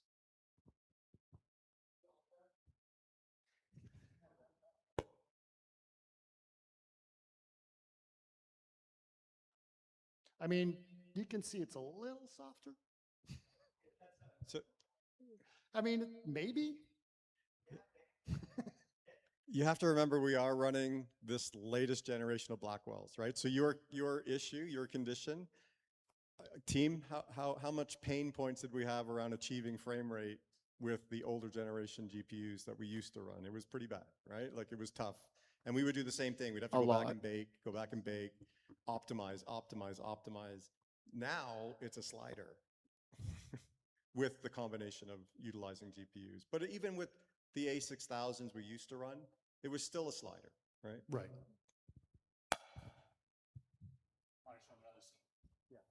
Yes, please. What would you like to bring up? I could show them. Do you want to show the Gaussian splats? I'm sure people want to see the Yes. Gaussian splat. Let's show the G splat if you can, yeah. This is an ultra, so it trains a little soft, but in camera, you probably won't. Sorry. Another thing I want you guys to notice is how quickly we can move between scenes, right? I mean, this doesn't take us long at all to load a scene. Because remember, you're not trying to launch an application that's launching an application, right? You're just opening a scene. Yeah, I can, the payload itself, it's not your game payload, right? I mean, our 40 gig levels come down to 1, 2, and 3 gigabytes. So even the infrastructural and topology issues we would have with Game Engine in terms of deliverable to the volume, that just vanishes, right? Because I'm not needing to push around these giant packages, right? It's still a big package, but nowhere near, you know, what we'd have to deal with on a day-to-day basis. I think that might be me. The other thing that has made productions and producers a little nervous about this is that on a production, the assistant director drives the show, and you're not allowed to say, "Wait a minute," because the amount of time that we're waiting on a game engine, it's just. They have to move faster, and that was one of the big gripes, is that you got to run with a show. I mean, this is all very nice, all very pretty, but if it's slowing us down, it's how helpful is it? And so it really is critical that when we reboot or when we make changes, they show up as quickly as possible. The guys running the wall should not be slowing the show down. So this is a Gaussian splat that was generated by a company called Global Objects, and this was obviously Man's Chinese Theater. I figured it's fairly recognizable that you guys can check out, but we just load the same thing, PLY files. But the thing that's important here with Gaussian splats is that we ray trace them, right? We're not looking at applying them. So we can insert a 3D object in here. If I put a 3D sphere in here, it'll reflect it like it's the proper lighting, like image-based lighting as well. So it's actually very, very beneficial to have it that way as well. But it obviously works just fine. Christopher, for the sake of definition, we have a lot of students as well. Sure. Could we just baseline Gaussian splat and what it means compared to having to build the cinematic in a DCC? Like what is that process, right? Sure. So it's interesting. There's a lot of people that are actually speculating that Gaussian splats will actually replace polygons in some ways.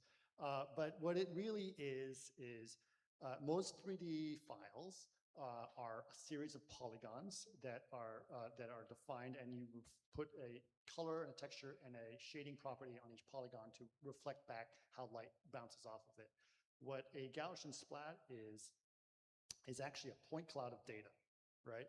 And the date, instead of a bunch of polygons out there, is a whole bunch of points. But on each point, instead of having just one color, you have what's called a Gaussian, which is a type of data that basically has either a circle or a disk or a cylindroid of some kind.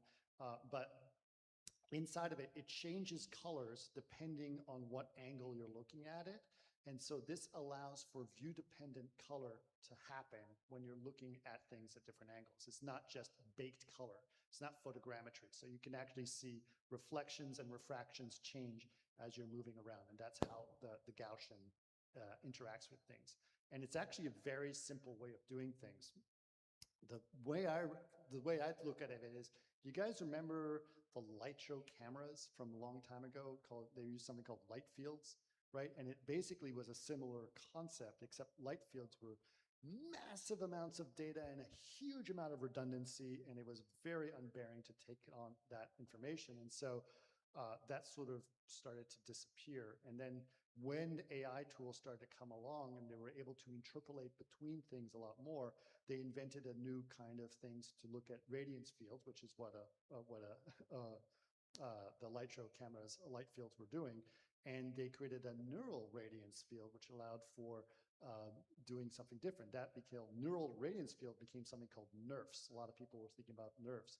And that was a very interesting way of looking at light fields as these voxels in areas, but then that too had an expense of how to render an actual neural radiance field. And then someone's like, well, what if it just had a bunch of points with different colors depending on the different angles? And Gaussian splat turned off, was like, why don't we try something simple? And it was really just a simple idea, and it just took off. Everyone started to look at things very differently. So now everyone's looking at Gaussian splats as a way to collect data, and it's very simple. This specific scene was captured with a special kind of camera called X-Grids camera. And what it is just a thing you hold, and it's got a LiDAR sensor on top of it and scans all the points. And then it has two cameras that are 360 or 180 cameras on each side that basically capture the color. And you just walk around with this thing, and you can probably capture this whole space in about 10 minutes, right? And you just take this data, process it through their system, and you have the environment ready to go. So it's really, really advantageous to do that. So the way I look at it is, let's say you're creating a movie and you want to be able to have, you don't have the money, but you want it to be in Monaco at, and on a cafe in Monaco at sunset. So you just send your team there, you get a couple of establishing shots of the Monaco thing, and then you, at sunset, and you capture the Gaussian splat at the exact same time. Then you take the entire thing onto a stage and you put the cafe here, and you'll have the sunset there all day. So you can just make that part of your scene. Or you wanted to go to, 20 locations around the world. You just spend a small team to get all of these Gaussian splats from all of these different locations, and you'll be able to have them on your screen anytime you want. Is there any way to move the camera so they can see that it's not just a background, it's actually got side to side would be good. Do that. Yeah, there you go. Just to show, Yeah, just if you dolly go along the track. Go along the track, yeah, track the, yeah. Just so that people can see that it's parallaxing, right? Yeah. So it has depth, because otherwise it just looks like a big photo. There was another question somewhere? Following up on that scenario where you put virtual background people into your Gaussian splat background, that could all sort of get thrown together. Oh, get background people? Yeah, like background characters. Yeah. Yeah, that's interesting. We've been thinking about that for a little bit. We actually, Chaos owns another tool called Anima. I don't know if you've heard of Anima, but Anima was specifically made for background people for architecture scenes, and it's great. And it can be used in many different scenarios. And so we're now working with making Anima compatible with what we're doing in terms of this stuff. So when to throw in some people shouldn't be a problem at all. So that's something we're working on as well. Hey, I just wanted to, I'm from Humber, so I'm a graduate student from Humber's virtual production, and I just wanted to say that for the caption project we had some in-engine shots. So I just wanted to ask, does Kios also do some engine shots? I saw a meteorite shower or something like that on the film. So I wanted to ask in terms of does Kios do in-engine shots or not? What do you mean by in-engine? Like rendering in-engine, inside the app itself. This is constantly rendering all the time. No, making a movie.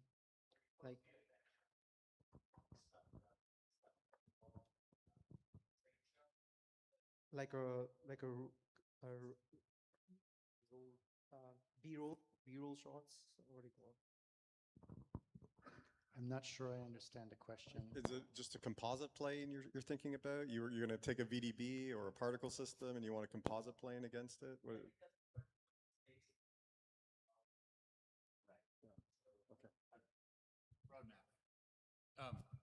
Right. So this is something I've been asking for as well, and so I'm lucky enough to be in a position to be right there with the development team, and it's not a big development team, so they're very careful about what they put on the roadmap, but they've really been looking forward to integrating some plate work and that sort of thing, which give us a lot of options if we could go with some sort of video to cover a certain aspect of the shot, but then also let the 3D pass through.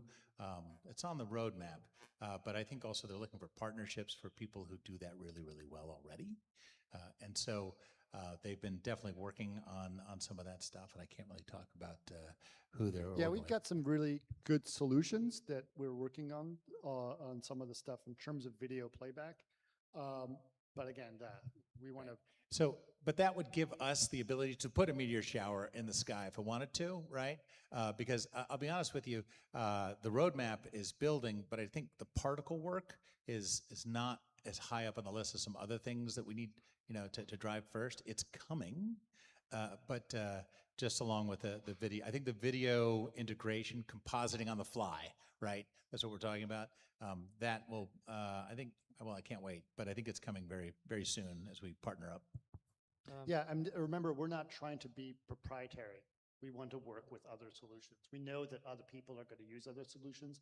People are going to use systems like LiveFX, for example, and we know that that's a solution that we can talk to. So we want to work with them, right? We don't want to be like, well, you're in our system and you can't leave our system. So we want to be as open as possible. So we've been talking to all kinds of companies that are offering different ways of looking at virtual production. We want to work with all of them. I also had a follow-up question about, you talked about how you downloaded this file and just put it on the screen. I just wanted to ask about optimization, like how much time does your team spend on it? So that's the point. You want to take it? You take it. You take it. There's none. It just goes. It just goes. I mean, I don't need to care about why optimize. So like, is that the software doing the thing, or is it the graphic cards doing and the AI doing the thing? It's because we're ray tracing it. This is the tough part. That's the part that it's like trying to figure out how many miles per gallon your electric car gets. It doesn't run on gas. It doesn't run on gas.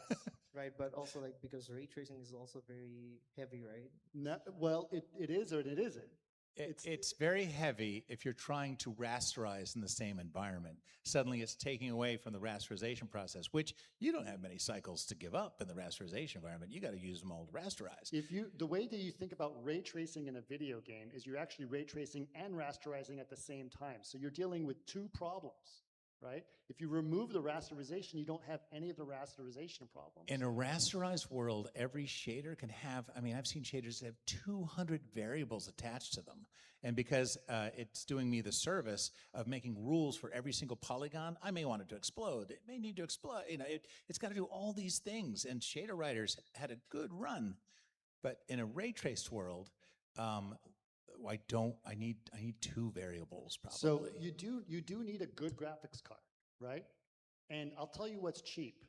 A really expensive graphics card is way cheaper than 200 hours of your time to make sure that stuff works. I mean, you're going to buy 10 graphics cards before you have to optimize it for that. So it's much cheaper to buy a very good graphics card and not have to optimize.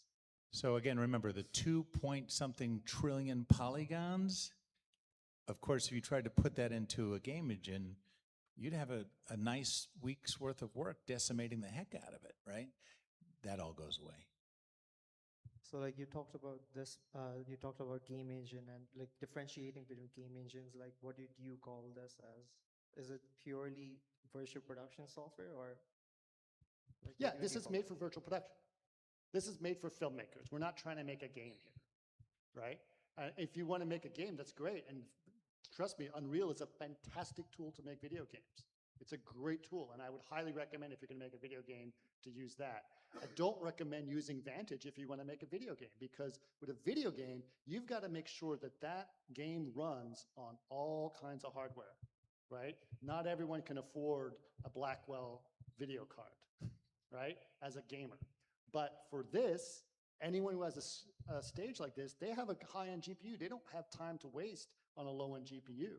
So for us, we'll support these guys all day long. And we have the hardware that can make, or software that could take advantage of it. It's a well-integrated system, because I can go to Doug and I can sit here and we can talk about optics, because the story of ray tracing is the story of light, which feeds into the vocabulary of optics and lensing, right? Which is like, it's the first thing it does, right?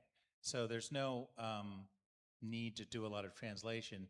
We can just get right on to accommodating the look and feel that the DP is looking for. Also, like in terms of, we talk about in-camera visual effects.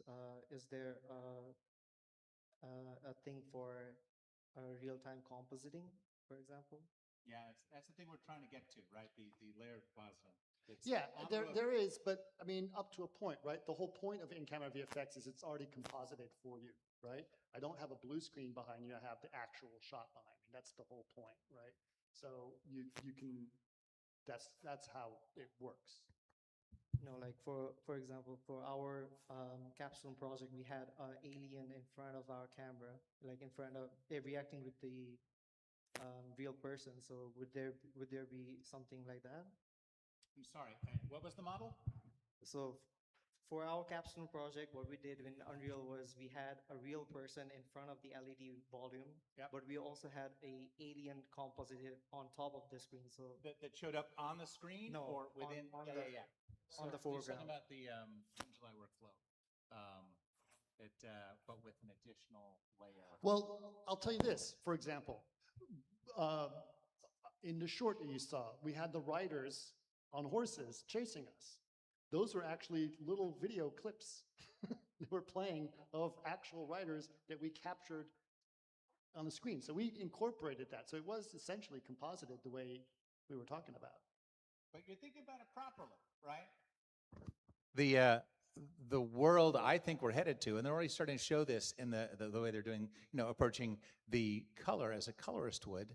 They're going to start thinking about these areas in terms of on-the-fly compositing, which I think is where I want it to go, and I think you do too.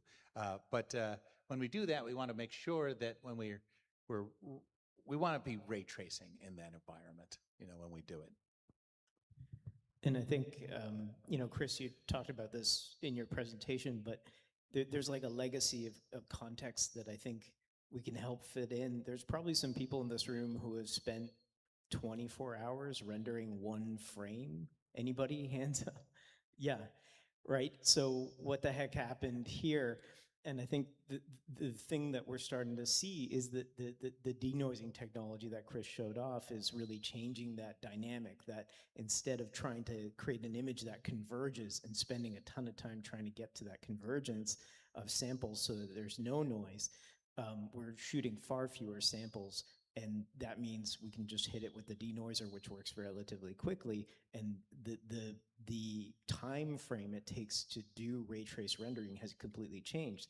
But I think we have to acknowledge that, like, the mindset, we all lived in that, 24 hours to render a frame world. So when a game engine came along, we were like, oh, wow, this is awesome. We really need to embrace this. But the technology is curving wildly. And so now all of a sudden we have this really exciting new option. And I think what I'm excited about is that technology itself is evolving very quickly. The denoising is getting better every year. The machine learning technology is getting better every year. So I'm expecting things to get faster, handle more complexity, fit more in RAM on your GPU. And I guess that's one question I have. Like, what is the upper limit here? Is it what fits in your GPU essentially from a 3D scene perspective?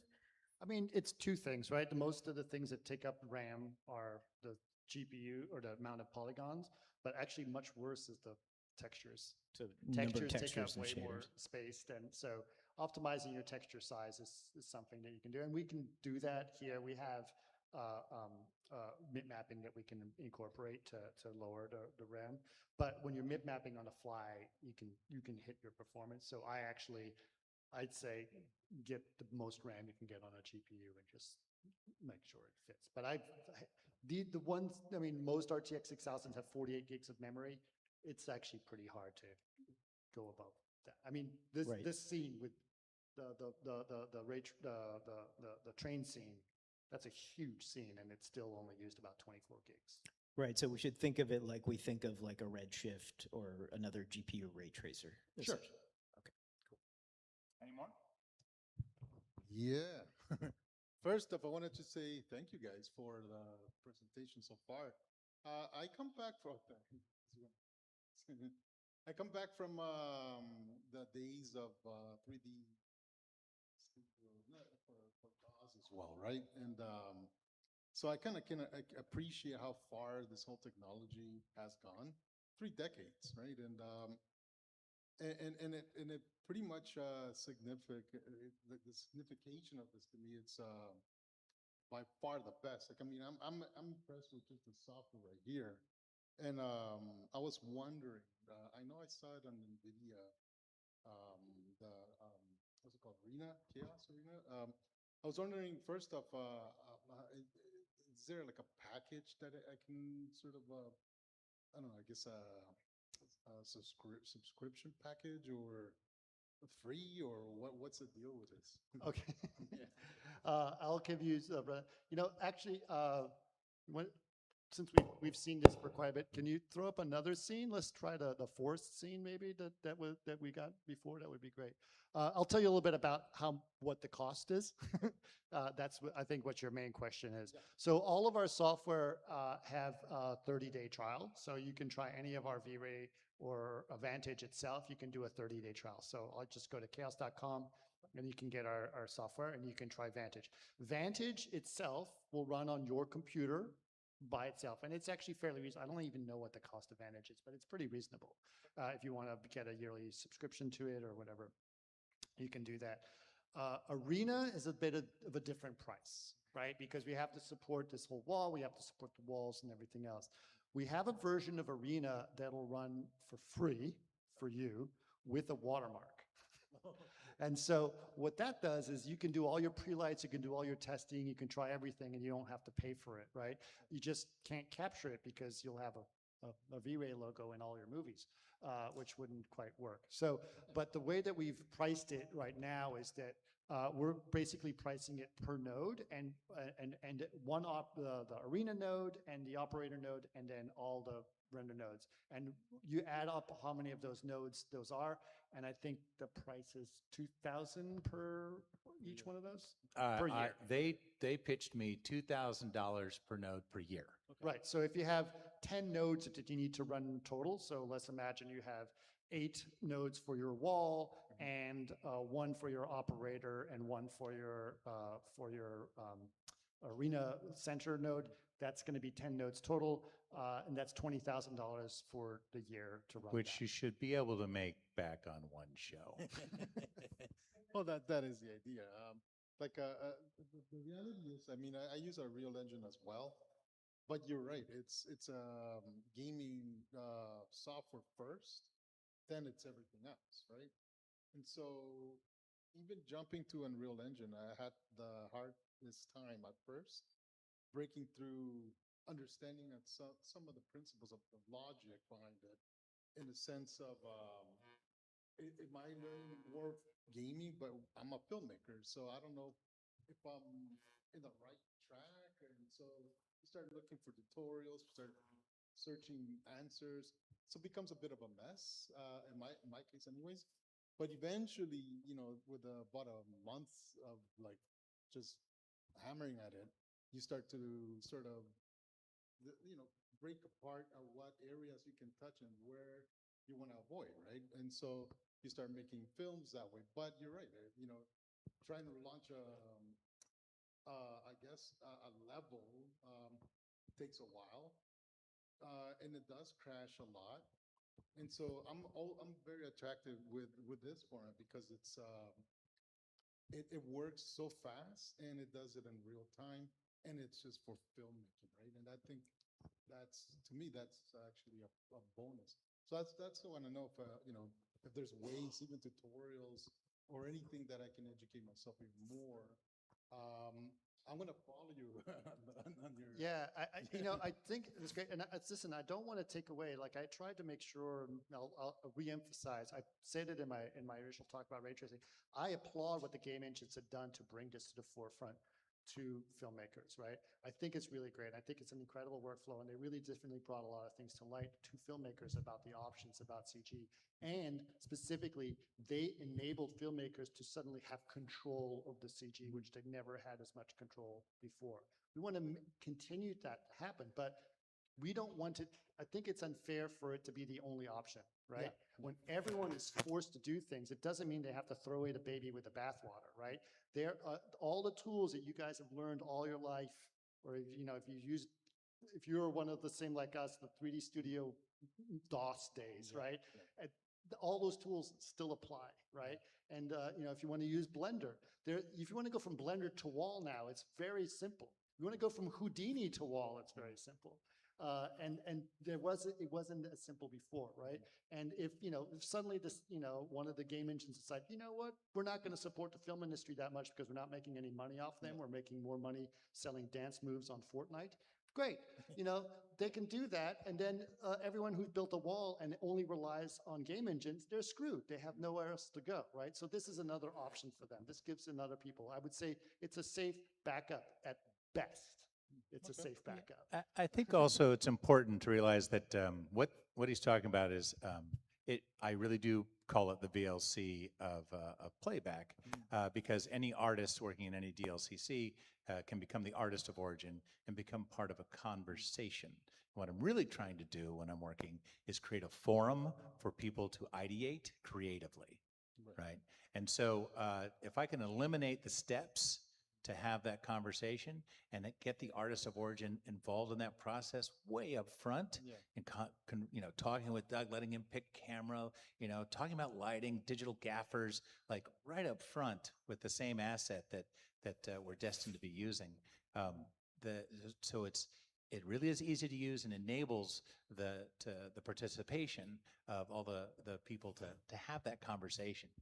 We even have a version of Vantage that works on the cloud that enables us to load a VRC file or whatever we happen to be on the cloud and then distribute that for anyone with a link, right, inside of the browser. So they can go in, you know, like Doug would go in, it's like, you know what, I like this scene, but this needs to be darker. We need to move the sun down. All this pre-light done from their laptop, from their living room, and be able to make these decisions and put little notes in there, and all that can happen. And then when it's on the wall, it'll all work pretty well. That's fascinating. I think what our guest is conveying is the one thing that Epic did do extraordinarily well, it's a little feedback for Chaos, was they developed a grassroots movement with the film community, not just the gamer community. And what you started to see happening globally was anybody with a giant television set and a camera could set up a game level and then start to do acquisition. So there might be another category here for Arena to maybe initiate that grassroots capacity. This, of course, is the goal, right? We want all of you as filmmakers to be coming to the volume, right? And that's where your epics, to use the same term, would be produced. But again, for the students in the room, Chaos's ability to give you something in that role, and it's not beyond you guys because you've got a ton of tools. I was showing Ivan before, like I created this thing, like I call it with bubble gum and duct tape, but I created this thing where we're doing this previs on a blue screen with Vantage and OBS. It really looked dodgy, but it worked. It was enough for me to say, what is it going to look like where I can actually just make something, you know, with a green screen behind me as a YouTuber. Like, it doesn't necessarily, all those are possible with this thing. You're building the grassroots movement right here by having this event, and all Absolutely, these people are part of the absolutely. grassroots movement.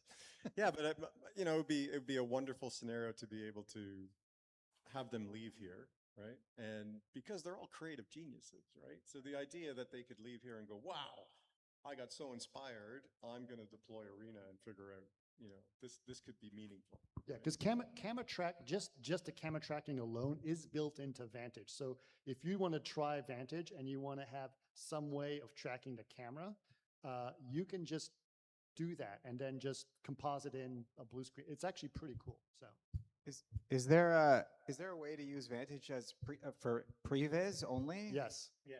Is it like a special mode within it, or is it a workaround? Or You just use Vantage and just don't use the screen. right. So, oh, sorry. There are incredible software keyers that we can use now. And what I've been doing some of this work with Chris, because it's great to have a writer's room, but if you can bring the cinematographer into the writer's room and start having a conversation about the vocabulary of cinema, that will affect the writing itself. So it doesn't have to go writer, cinematographer. It actually can happen all at once if you start incorporating this sort of previs model directly, from the script. Let's explore these shots. And I've seen them do it. They're doing a Western right now. They had a script, they went in, they started to explore the camera movement, and they walked away going, you know what? We gotta flush out that character and we gotta build out this scene. And so it becomes a function of the writer's room. And that's what's amazing about this technology moving forward into development, is that, again, you've got the beginning of asset creation and ideation that trickles all the way through. Sorry, I'll hand it to you after. I guess just wanted to thank you so much for putting this on first off. This is incredibly cool. I'm a bit of an outsider on this because I'm part of the 3D scanning, remote sensing kind of, using a lot of this, but for construction and geography and so on. But when you were talking about Gaussian splatting, I was like, that's a lot of what we do in the engineering world actually is sort of overlapping with the film world. And I think in the latest Superman movie, I think they did the first ever 4D Gaussian splatting in the Fortress of Solitude. They like rendered Bradley Cooper's face for like 3 days or whatever it was to do a 4D Gaussian splat. So I guess since this is a newer approach, in your opinion, what are some of the problems that need to be solved to bring Gaussian splatting more to the forefront? And do you foresee it really being utilized a lot in the future, considering all of the processing power and So software? 4D Gaussian splatting, right, involves the Gaussian splat, but it's animated. So it's a new splat for every frame, right? Yeah, exactly. So that's the same problem as any other problem, meaning you have to load the whole thing into memory. Fair enough. Of the card, Yeah. and then have it render in real time. So if you're basically having to load that cache per frame, the Right. bus of the GPU is the problem. So that's a similar issue as any of the other, like the same thing with VDBs, right? If Right. you're doing a VDB, like a static cloud, no problem. But if you need to have flames moving, you got to think about having it load all of those things at once. And that becomes the tricky part. If everything holds into the RAM, you're fine. Right. Okay, gotcha. Cool. Thank you. I'm just curious, can I run a DMX signal into your system or a streaming ACN? Very good question. The other question I have, because with CBC, we actually developed previous software. We actually created photometric accurate fixtures. So I'm wondering whether or not I can build a library of fixtures into your thing. And can I just take IES files in, or do I actually have to turn around and put in? Will it So accept that? Yeah. in terms of lights, we do support IES files. So absolutely, V-Ray's been doing that for 20 years because we're built on the architecture community. So architects love IES files for their lighting. In terms of DMX, yes, excellent question. We are working on trying to make sure that we can support a DMX system. The question is whether the DMX controls our lights or we control DMX lights. So where is the control happening? But obviously we want to be able to make it seamless so that the gaffer be able to control the lighting through our system as well. Well, the fact that I can bring in universal files, I can essentially bring in basically 3D lights from anywhere. Right. And turn on, give them in. If they have IES, that's great, but can I also create my own photometrics in your system? I think so. But you'll have to. Sounds like a test. Yeah, I would have to see what you're trying to create as your photometric, right? A system. We do have I forgot what it's called. Vlada's going to kill me. There's a system we have which basically is an optimized cache of photometric. That's our own proprietary system that we've done to make IES lights more efficient for rendering purposes. And so we have that system ourselves. So I'll be curious.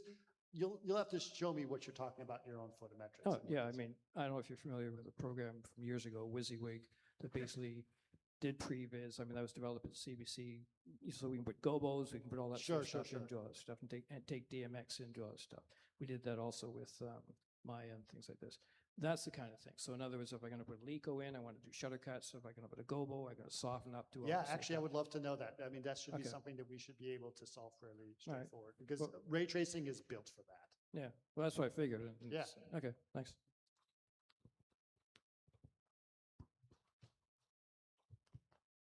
That was a great run, actually. Oh, we have, yes, this gentleman at the back, yeah. For a traditional filmmaker who doesn't know any of this, not me. We're say I- perfect for you. Say I have a client, a director. What do you think the process would be to walk them through the beginnings of something like this? To go, isn't this cool? Isn't this, we're going to be in this jungle. It's going to be like, I'm just curious how you would convert a traditional film director to accepting this kind of procedure. Convert might not be the right word, but yes, Doug and I have worked on many films. He's asking you. All right. I'm not here to sell anyone virtual production. I'm here to solve a problem, right? And the first thing I say to people who think that they're interested in working in this, I'm like, oh yeah? What's your DP think? Oh yeah? What's your art department think?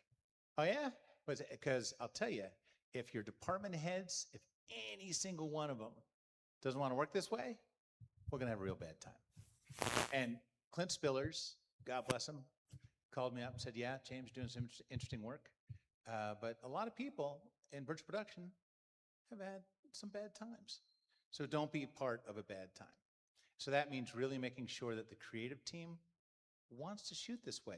And we do breakdowns of scripts and we say, okay, here's your highly viable virtual production scenes. Your medium, we need to talk to your production designer and your DP about how you want to shoot this. And these, you're like, no, just build a set, So you got to do your homework and you really got to make sure, like, there are catastrophes which happen on a massive scale of a whole lot of money being spent without even telling the director that they were going to use a VP wall.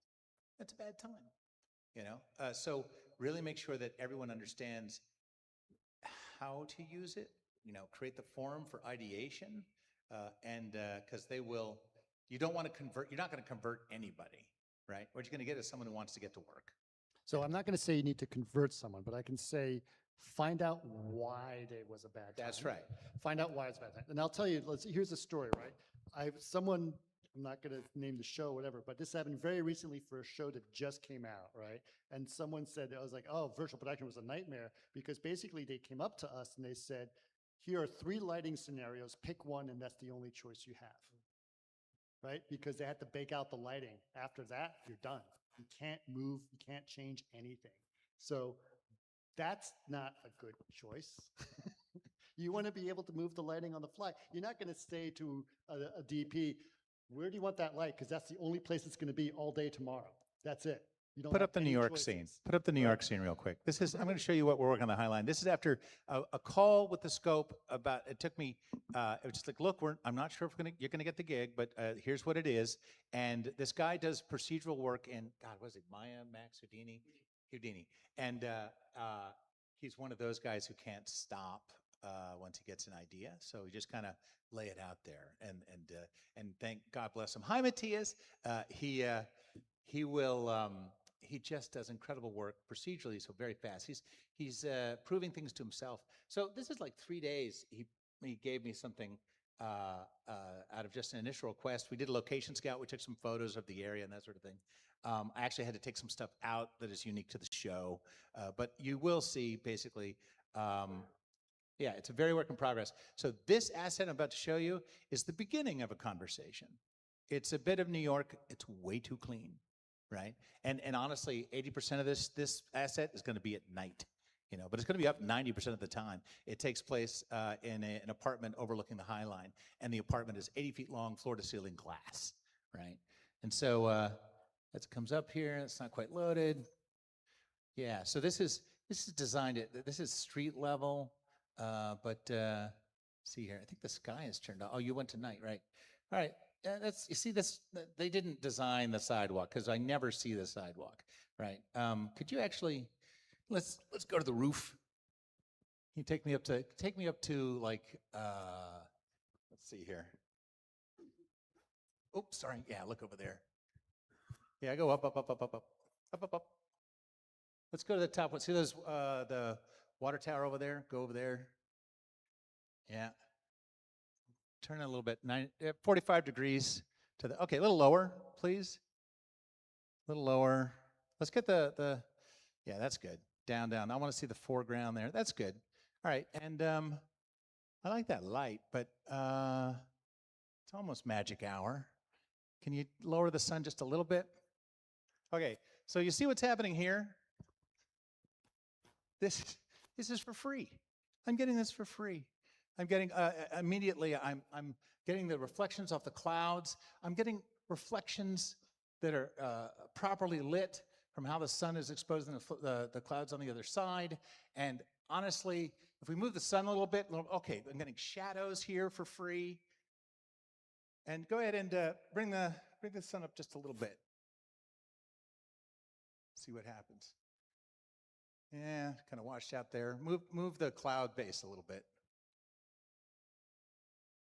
But you can see, like, this is, you don't want to do this on a stage, because when you're on a stage like this, there's a big barrel of money on fire, right?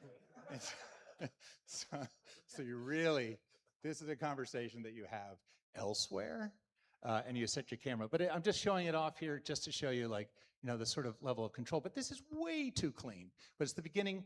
Procedurally, he's actually, because we are going to be so close, he's procedurally generating furniture in here. And of course, when we go to night, we're going to have to animate, you know, television screens and stuff going off. And this city's got to breathe. You know, it's New York. We'll do that with a lot of sound design and that sort of thing. But this is going to be, and you're starting to see the stuff like in the morning show and that sort of thing. You're starting to see the city's landscapes and stuff that are really just very articulate, very nice, very characteristic. Oh, that's nice. See? Getting some shadows off the top. And bring the sun intensity down just a little bit, I think. Yeah. And keep in mind that this is full global illumination in real time, right? And it actually works great for interiors, right? So if you guys remember the short film, inside the bank, the only thing that was physical was the wall between us and the banker. All of the background was all virtual production. So we can move the sun back and forth, whatever, you know, and make that all happen. So interiors are actually a great thing. If you just need to have different interiors done in virtual production, it's very, very easy. That is the dirty little secret, because everyone wants to go big landscapes and change the world to move the sun.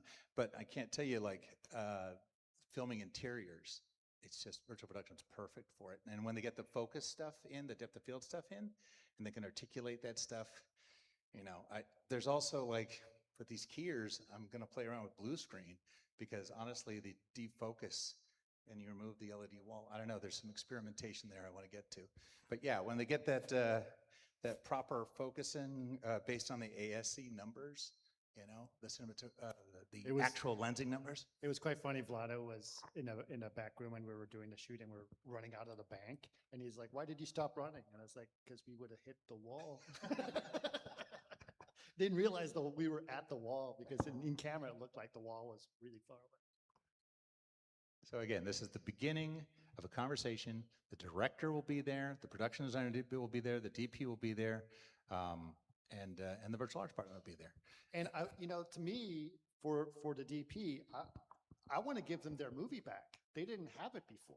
You know, they were sitting there in a giant blue screen and they lit everything very flatly because no one made a decision as to what was actually behind them. And so now you see all these, you know, big battle superhero films where everyone's very flatly lit, so they make everything cloudy day because no one's made a decision as to where the sun's coming from. And now you actually have to put it all in camera. It's got to look right. And so the onus is back on the filmmakers. That's their film, right? And it should always have been from the start. And I want to thank Ron Cohen, the producer of the Highline, for letting us show this asset, and Farouk at the Scope, who also turned it around for us really quickly. I have a question about design philosophy here. In a sense, you've made a next generation virtual cinematography tool. And obviously there's a relationship between the artist at the workstation and the DP or the cinematographer. And one thing I've struggled with in my past is how do you parameterize, let's say, a light in this relationship?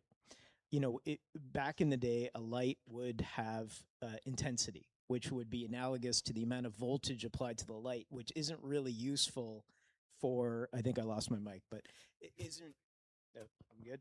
There we go. Or maybe I was, yeah, that's better. So, you know, intensity isn't great for a conversation to say, okay, increase the voltage of the light. Now we have exposure, for example, so we can talk in stops, which, you know, for an artist is, okay, you know, add another stop, you double the visual perceptual amount of light, and you can have that conversation with the DP. But the thing is, you could design a light that is completely what the DP, the same parameters that the DP would have, flag it off, you know, like put a gel, do those things. But a lot of those things are rooted in reality. They're rooted in, you know, the physical world and the tools we have. Whereas in this space, you kind of do have a lot more options. So how like, what is the thinking that you're approaching when it comes to designing how the workflow, how an artist and a DP could interact with this? Well, the problem's always been that the DP and the artist never work together, right? I mean, how many people have worked in a visual effects movie before? I don't know how many, but when I never sat with a DP, right? Never. And I have to make CG elements and guess what the intent of the DP was. And I can't tell you how many DPs goes like, you know, that's not how I would have lit it, you know? And that's not fair. It's not correct. And as a lighter, you know, we're all proud of our work. I'm sure we are. But that's not our movie. It's the DP's lighting that should have been there. Yep. I would have loved to have the DP stand behind me and say, nope, that's where I want it. That's how it needs to be. And then it would have like, and you know what? It would make me a better lighter and I would learn to be a DP eventually, right?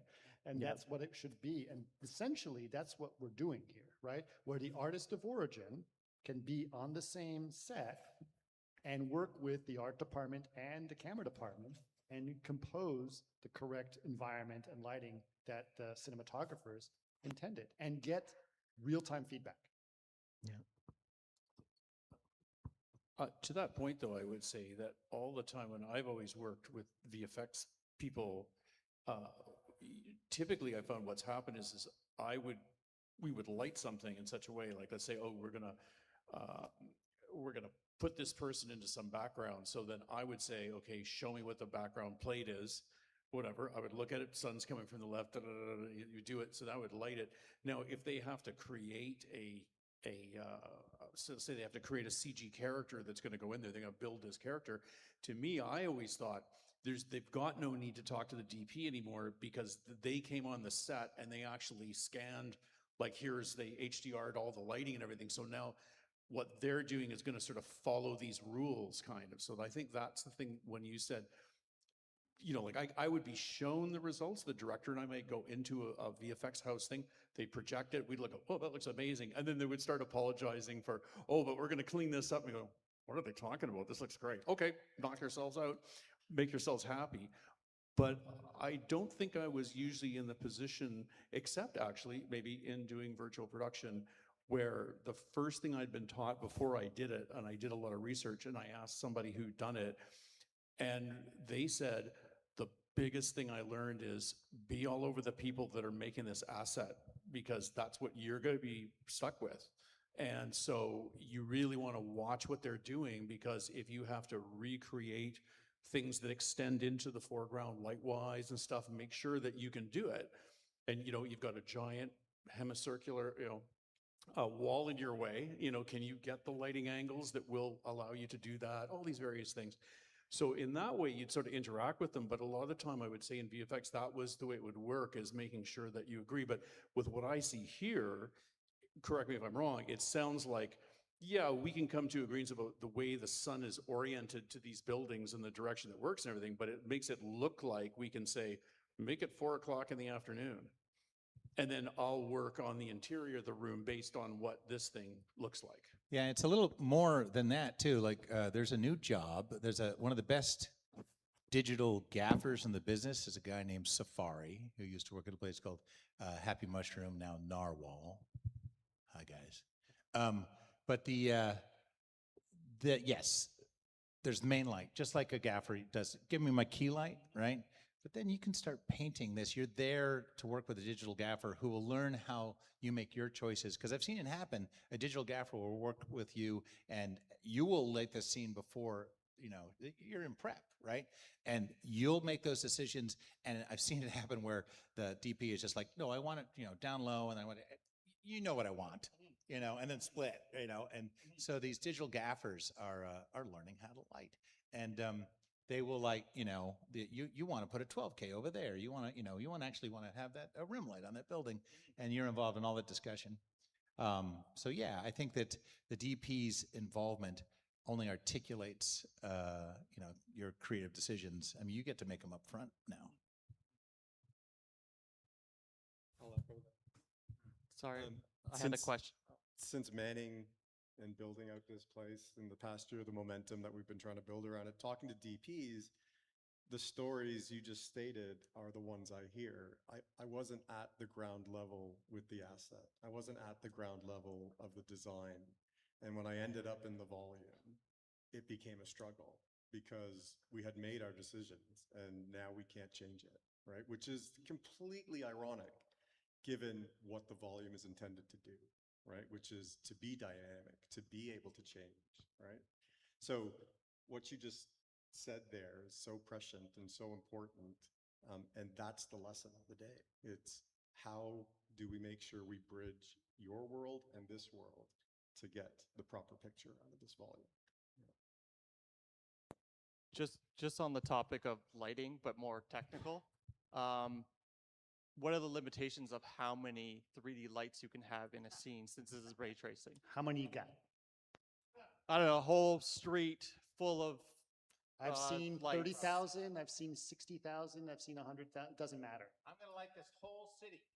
Yeah, and with point lights, there's a rectangle lights. There's a trick we do to make that what happens. It's actually a very smart trick. I don't know if you know anything about how ray tracing works, but we basically, for every ray that we shoot, instead of trying to sample all 50,000 lights, we only randomly pick 8 out of 30,000. And then for the next ray, we pick another randomly 8. And by the time we average them all out, we get all the lights. So it's actually a really smart way for us to be able to incorporate. We've done scenes where we've had 30,000 Christmas lights everywhere, and they all work fine. Yeah. Also, how do you handle emissive materials? Emissive material, oh, Yeah. like self-illuminated? Yeah. Do those ray trace? Yep. No, they ray trace properly, and they illuminate light as well. So that's correct. Thank you. I think we should do a couple more questions, but I'd love to show the workflow that you guys are doing as well. I don't know. I think everybody needs a possible break, right? Maybe a bathroom break, and we'll gear up for the next session, which is essentially the next session is showing you guys how we do the workflows, right? How we get the final asset up onto the volume. And we can answer more questions. And we can definitely answer all kinds of more questions for sure. Maybe one more from Brad before we break. Brad's been here before. Actually, it's not a question, and people here from Canada should probably know this. CBC did exactly what you were saying decades ago. Our lighting people actually did Maya, did 3D Studio Max. So our physical lighting crew was working with we did a show, Must Be Santa, right? The DP was in our previs. Right. We were doing all this stuff. So when he said, hey, I want a flag here, do whatever else stuff. So to your point, I would encourage lighting people to turn around, sit back, and say, no, you've got to be both worlds. You got to turn it to be physical and into the digital world.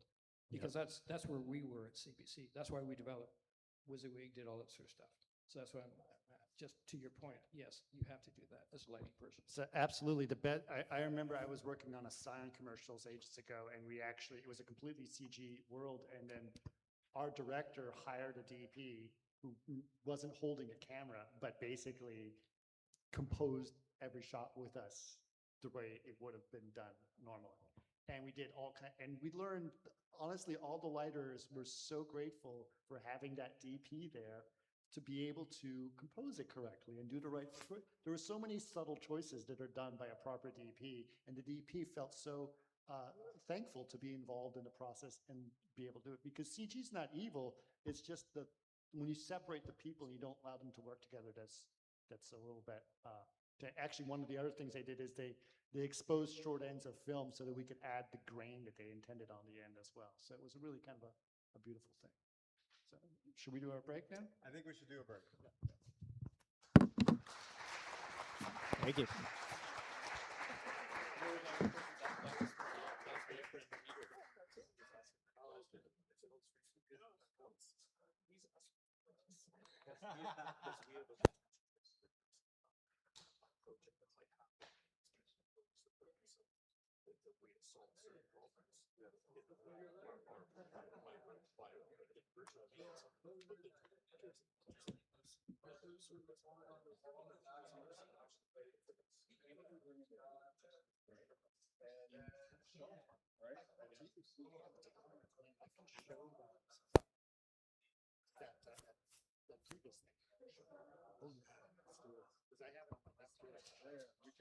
We can play it out through the laptop, or you can send it to. Okay, so let's hope the NDI stream holds up. Right, it's a bandwidth thing. Right, like let's put a shot.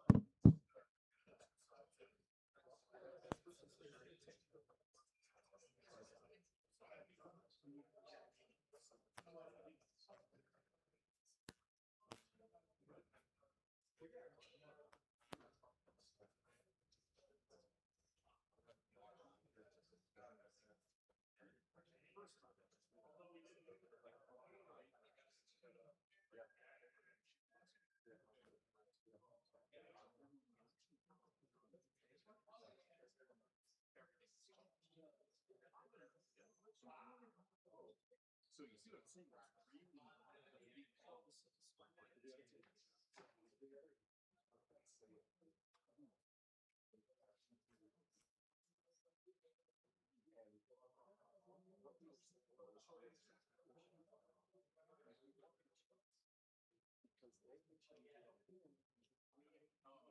So he came back and says, this is not what I need to work with.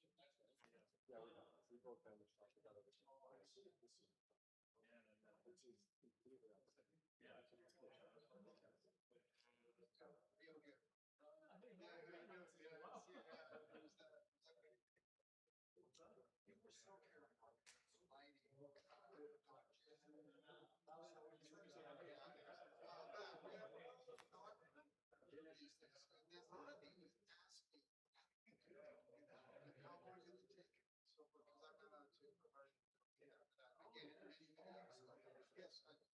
So, what a shame you didn't shoot it. So, what do you think in terms of lighting? The pipeline is clear. It's about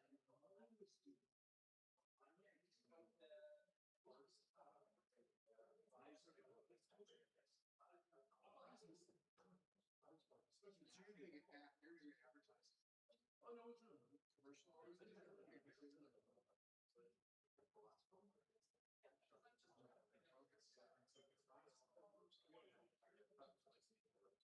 Work shorts.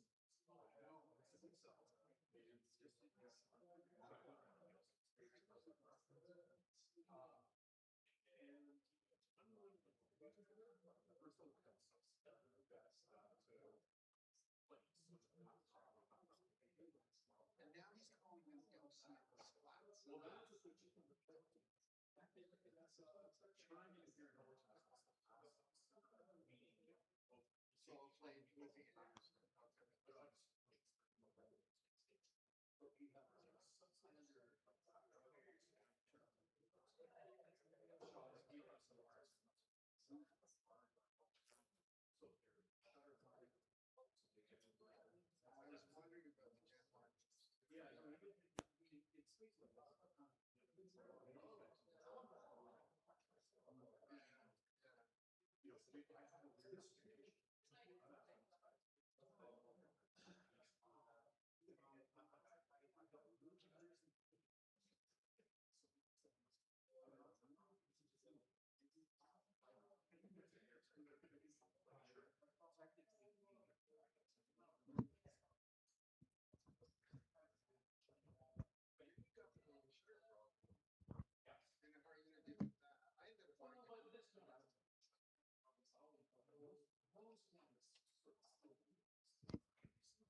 Yes, I've noticed that. No, because the camera's tracking. What it's doing is it's showing you. You see the camera, you see that slight drop as a shape. That's showing you. That's the exact background of the camera is seeing. But they can make it so that everything on the side is perfect. And you can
check, check, check.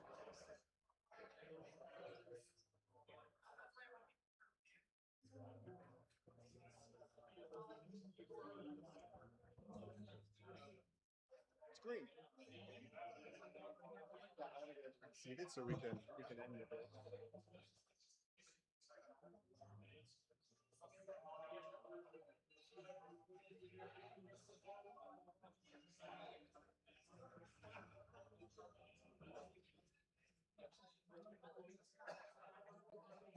Everybody, can I have your attention?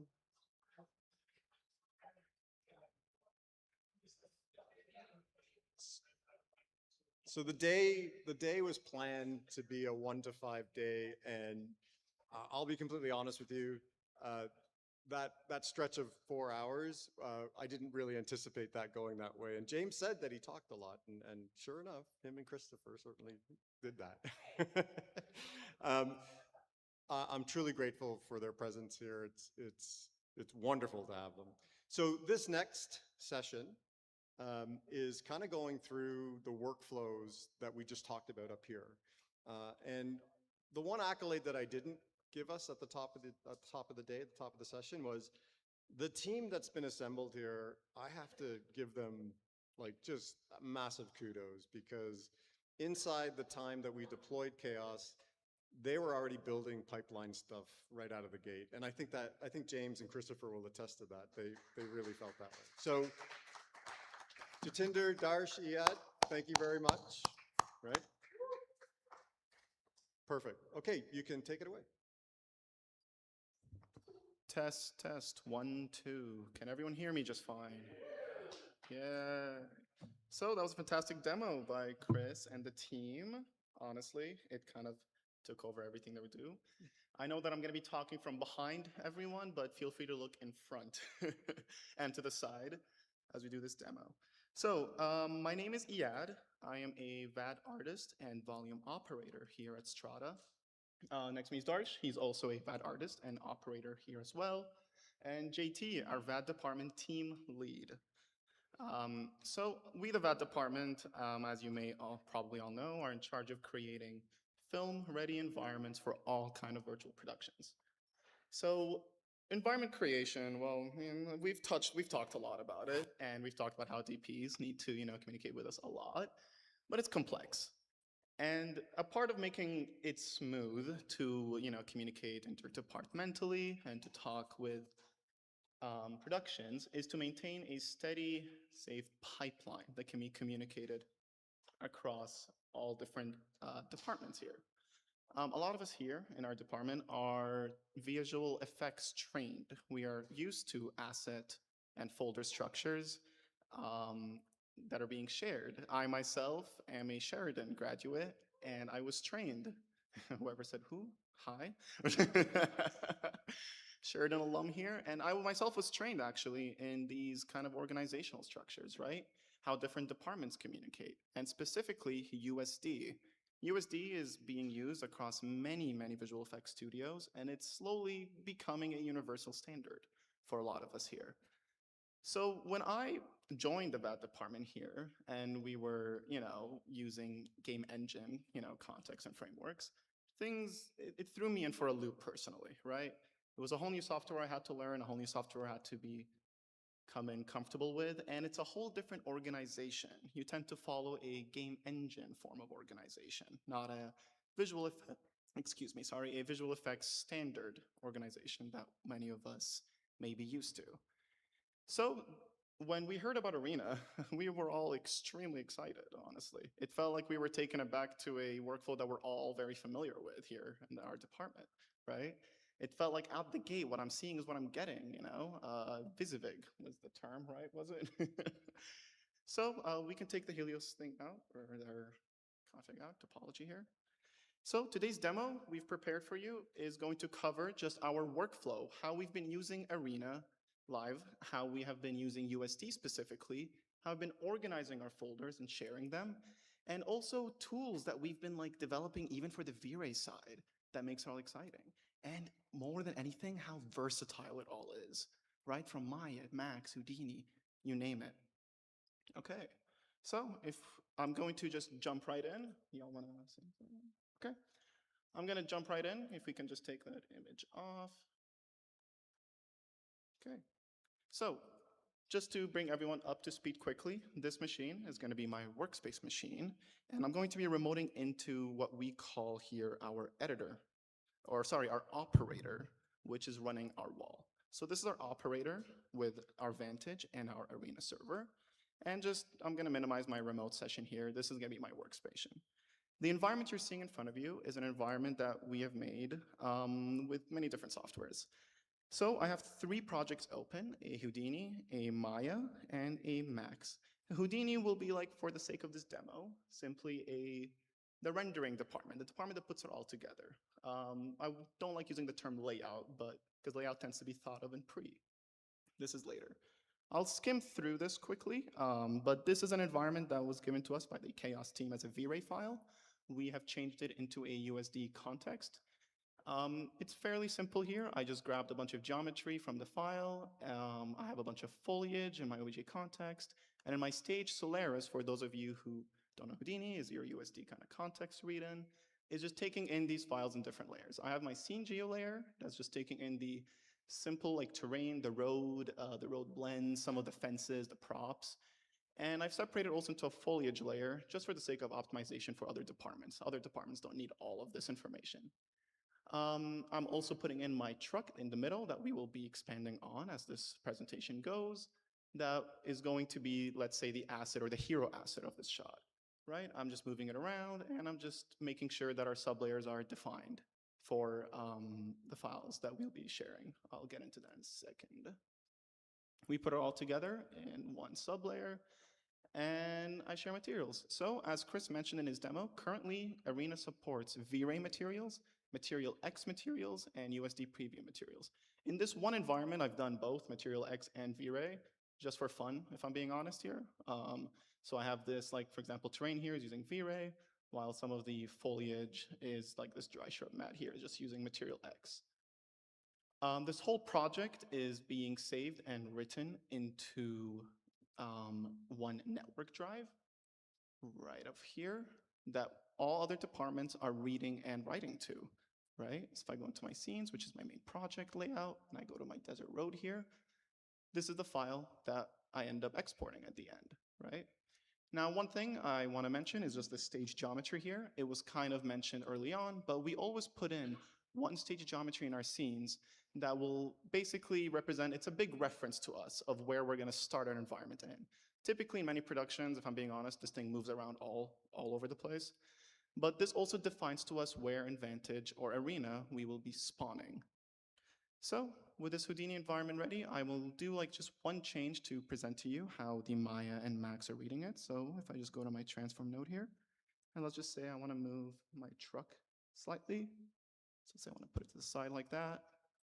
You know, I don't know, maybe it'll be floating a little, but ooh.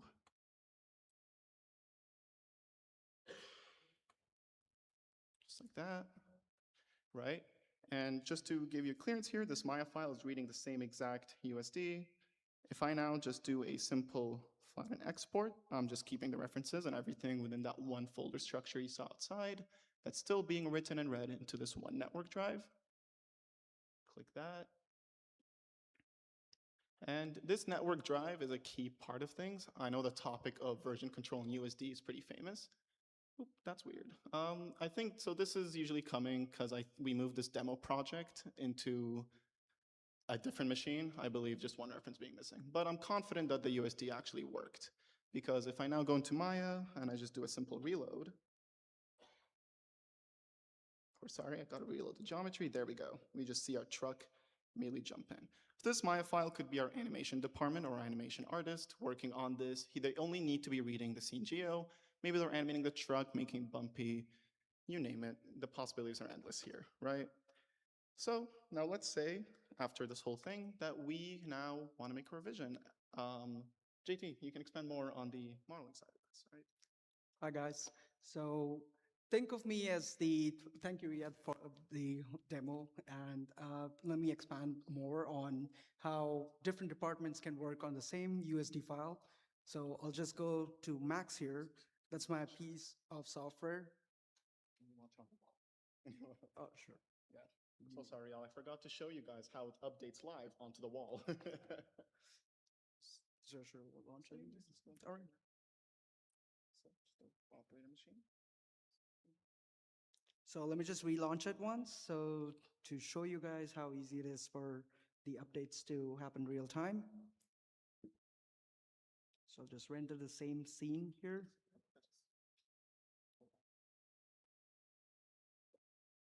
While it's launching, I'll showcase how, think of me as a modeling department, and supposedly we have a change. Say this is the 3ds Max environment, and all of us know how directors want change all the time. Say if they want another change and they want to add car modifications and making this Max car a Mad Max car. So this is our new updated version 2, and it's so fairly simple with this new workflow. We can just export that as a version. Oh, I'm just looking over there. As soon as I hit export, call it a newer version. And while it's already running and launching on Vantage, it's very easy, fairly simple for Houdini to just, when I go back to Houdini,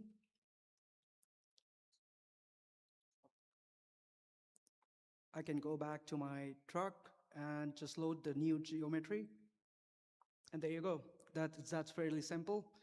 This workflow enhances all departments to work together without breaking any references or without breaking any, without being inefficient.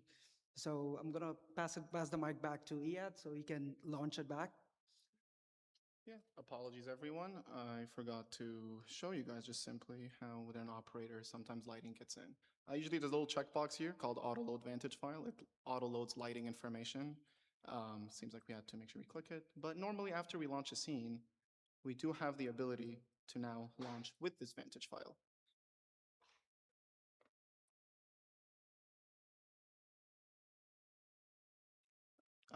Yeah, so what you just saw with JT, what he was doing when he was updating this one asset and how fluid it is simply like assuming that these are all different workspaces in operation, right? The very fact that we're able to quickly revision this one truck and put it up like that, it's pretty outstanding here, right? Like this is a very fluid kind of departmental speech here that I myself like appreciate a lot here. So this time, there we go. Our desert launch wins with the correct lighting configuration. So this was the previous export I made. Now after his new mod, we can just, within Houdini, do one more export with this new truck. Click save, give it that little breathing moment as most softwares require. There we go. Click a little save here. Just make sure we don't lose anything. And if we relaunch one more time, I should mention that it's on Arena's roadmap to introduce a reload button, which I'm very excited to actually have. For now, we're just going to be manually doing this.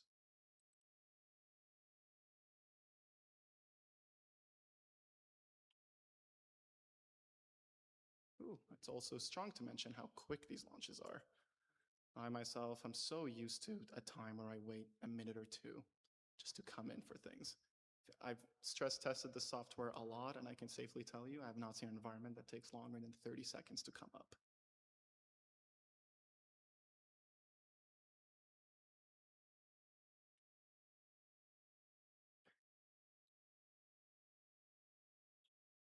Yeah.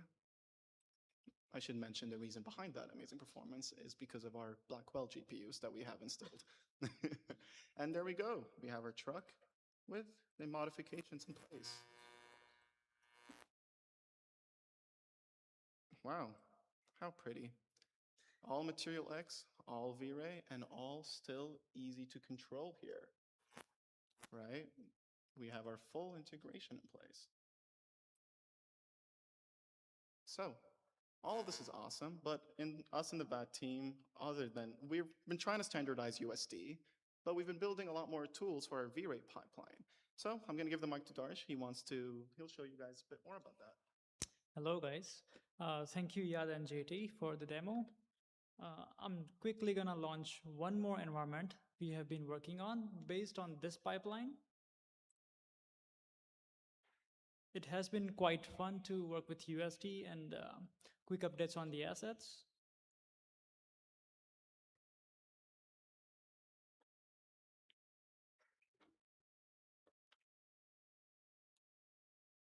So we are launching a new environment that we have been working on as a team in Strada using this pipeline for last 2 to 3 days.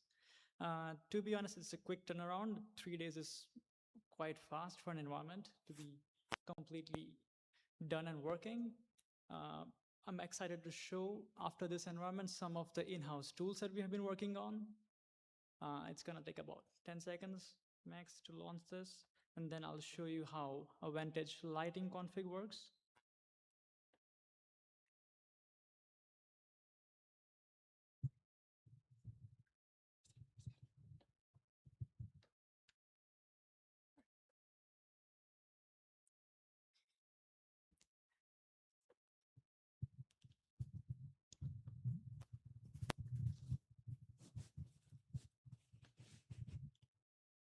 So here, if we go to our saved configs, in where we have made our VR scene, it's a Vantage file you can see here. It's called, this is VRay1, which is the lighting config we have saved.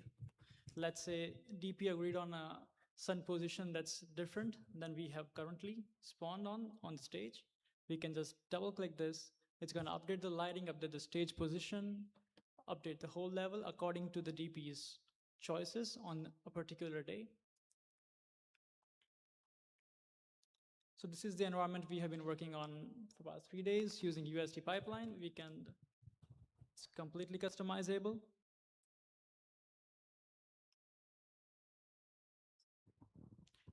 And interestingly, this whole environment is made in Blender, completely using USD pipeline and VR materials.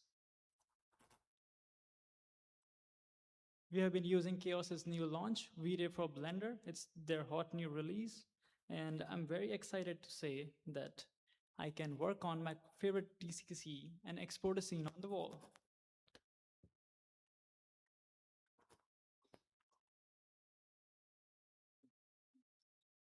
Yeah. There we go. What we showcased here, I mean, it may seem very simple and quick how we kind of put it, but this kind of workflow in the world of virtual production is very new here, right? When we are working in game engine context and you're following these pipelines, it's very, very hard to communicate things like this. I remember the time I first launched my V-Ray environment that Ivan mentioned, we saw glass translucency working out the gate with one harsh lighting. There's a time where I could swear I had to put 10 lights around one window to make the glass feel real. It was insane. And the fact that this is all supported using USD makes it so easy to communicate. Me, Darsh, and JT here all have our own different software alliances.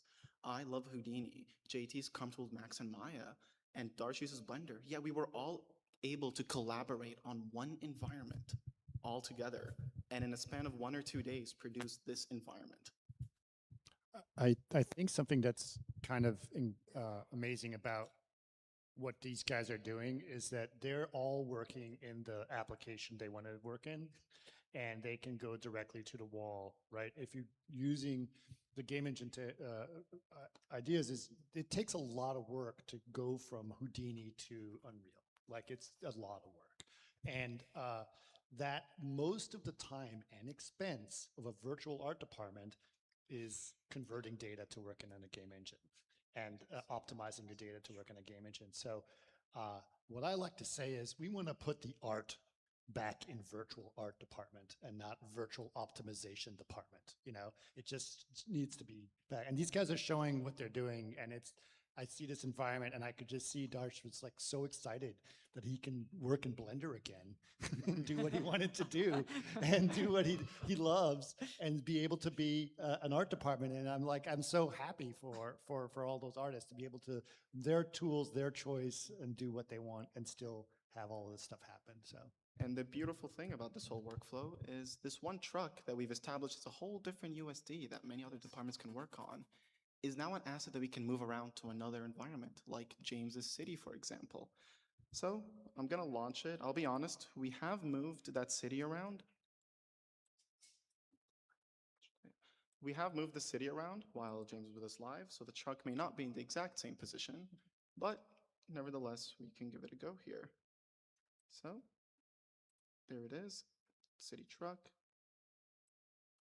And this city is still reading like its own layered USD, and it's just adding on the USD that we've created here, right? We took an environment that a client gave us and added our own assets to it, and it took, I kid you not, less than like 30 minutes just to set that up. Yeah.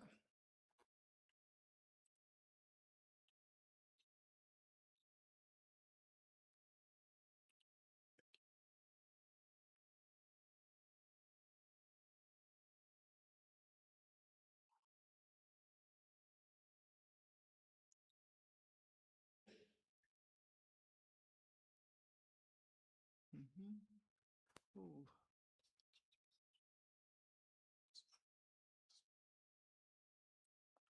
Okay. Oop, yeah, we definitely moved it around. So let's just quickly demonstrate how I would address this live, huh?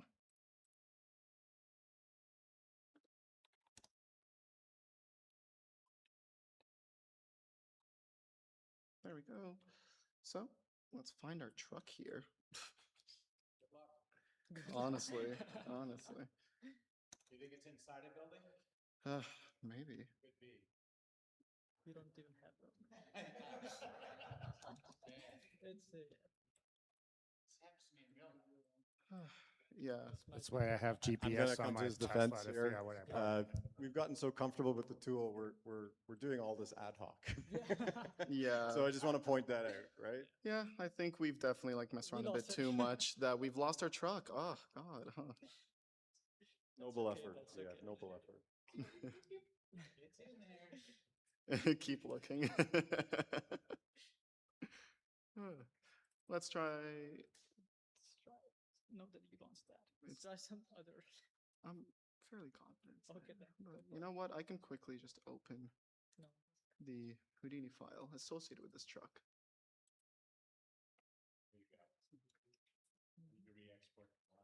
Oh, there it is, folks. This is our mistake. We might have lost the reference to our beautiful truck when we versioned.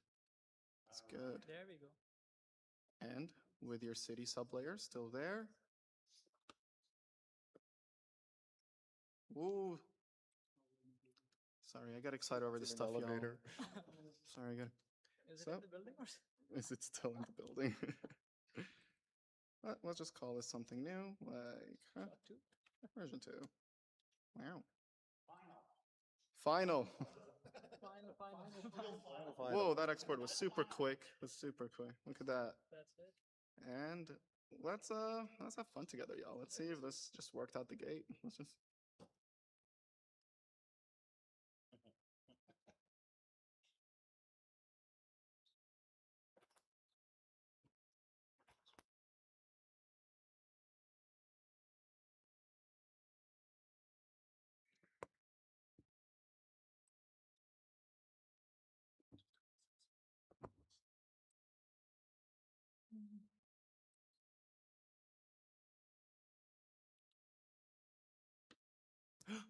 We got it. But it's only the truck.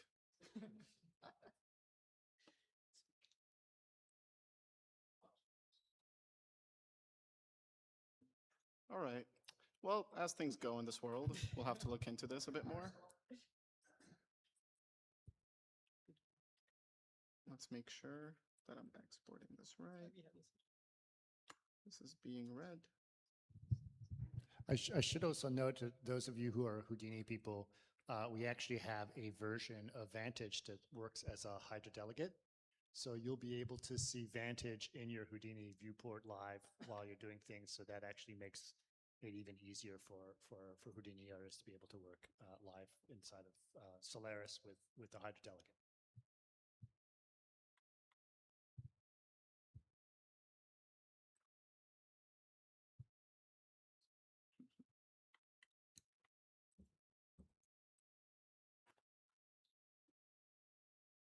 a second here. Ooh.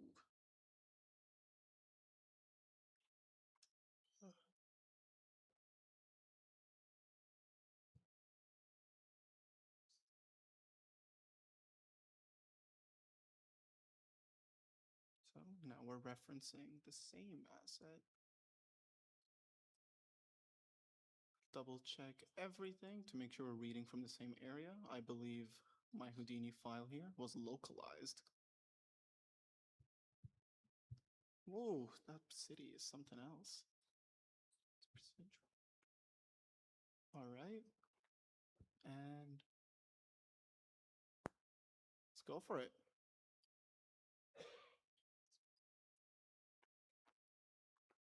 Okay.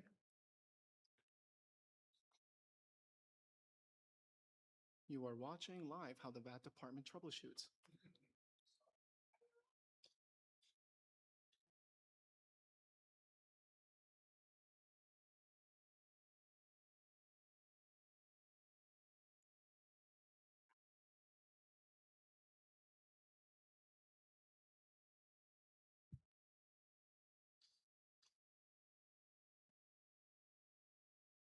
So I think we got the intent. I think we're gonna move on. Yeah, we can keep going. I think, again, we've gotten so comfortable with the tool guys that we're doing stuff ad hoc and on the fly. We thought this would have been a nice way to cap.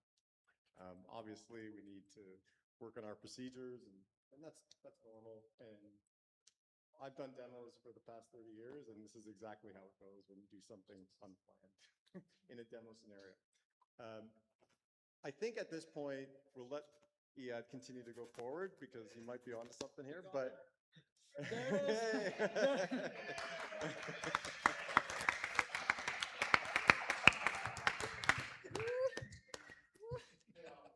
Payoff is great. The payoff is great. Spelled the No. Where's Waldo then? Good job, Iyad. Good job. Yeah, Stayed it seemed with it. our Stayed with it. Yeah, our whole project seemed to have been localized. That's my fault, y'all. That's what happens when you open the wrong project. But there's our truck, and if we find our wall now that we need to, we can save the whole position of everything as a Vantage file at the end. But I think this gets the gist of like how this works. So let's find that wall and just move it right here. Hey, good Ooh. From one environment to the next, this truck will be now our new Easter egg symbol for all VAT departments, StradaXR environments. Find the truck. Find the truck. Where's Waldo's truck? All right. That wraps up the USD segment for us. That kind of concludes our day. And I think we packed a lot in terms of the conversation we were having, what it means for us to be utilizing chaos in the volume. We are, I don't know, guys, from a James and Christopher, but I think we're one of the few volumes in the world doing this level of workflow and this level of integration with the Chaos Arena tool. I mean, you guys embraced it like hardcore and sort of realized, what it is. There's a lot of people just cannot come out of the mindset that, no, it needs to be inside of the game engine because that's what we were told. And so you guys sort of figured out, it's the light bulb that goes off like, oh, wait a minute. And it also is really, really important. I think it's also wonderful to see the guys that you're working with sort of take that advantage of it and realize that now they have the freedom to use whatever tool they want to use.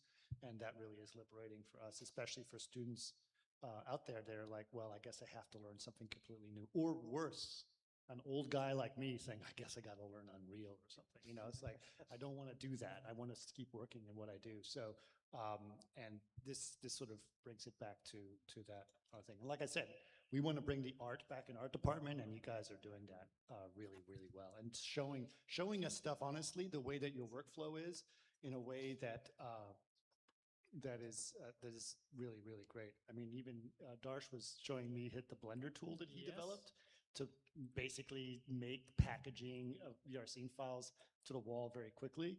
And he says we've put that back in the Blender community and giving back to the community so that they can use them as well. I mean, that's really embracing what I think true artists are all about. So we have it on the wall itself. So we have the tool on the wall. This is a complete V-Ray scene in Blender. And using this tool here, you have a few buttons, a very basic tool. It just helps you export neatly, package your textures, meshes into a single resources folder, which can help you transfer your files to different computers. So this is new.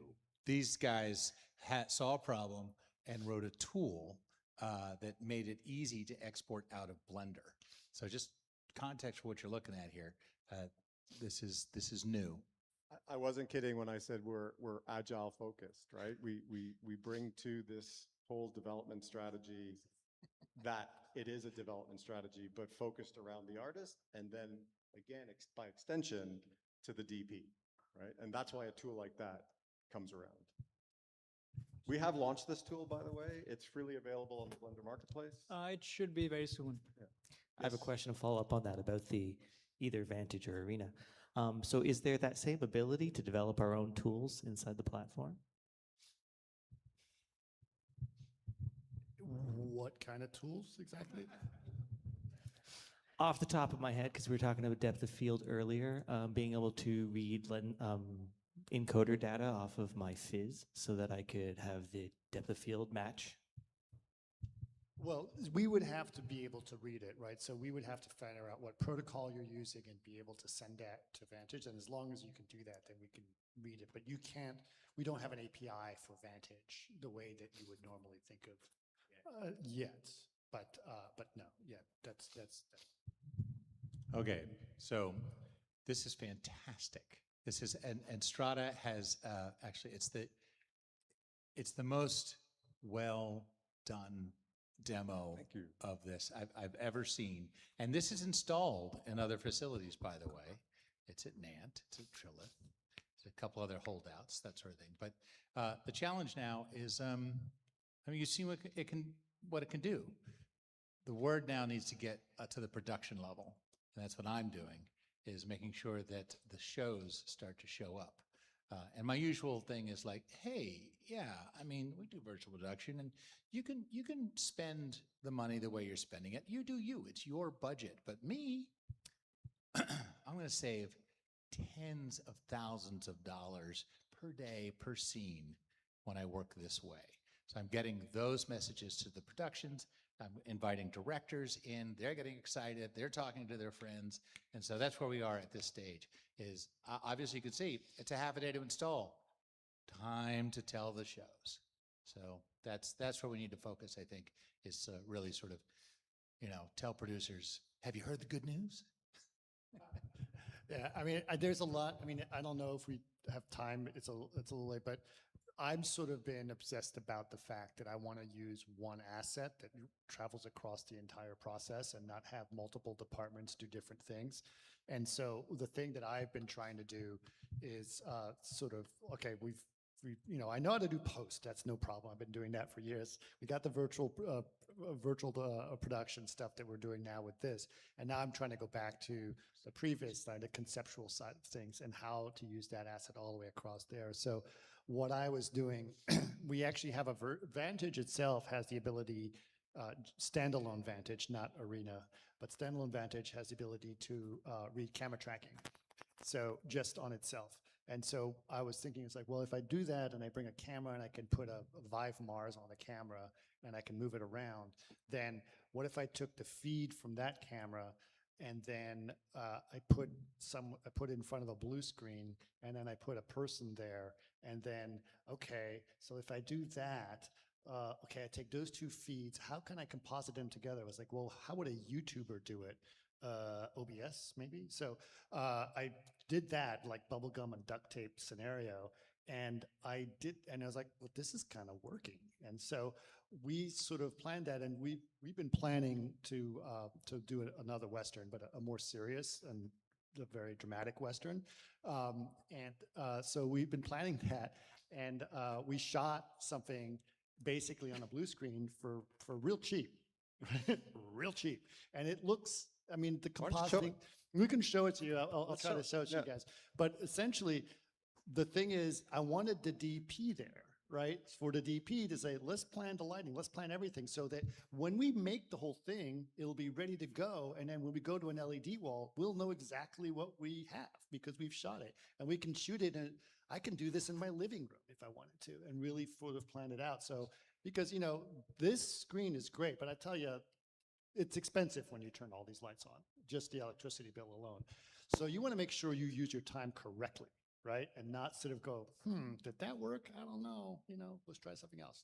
Plan it out well, and then you'll be in good shape. So I can try to, is that okay, Ivan? Yeah, let's give it a go. Again, here's me doing ad hoc again. I don't know how this goes. We're doing Google Slides, the media file, through our system, out through a streaming server. Oh, there's all kinds of parameters. You want to launch Autumn? So we're, How do we're going I, back turn to on, slide effects. Yeah.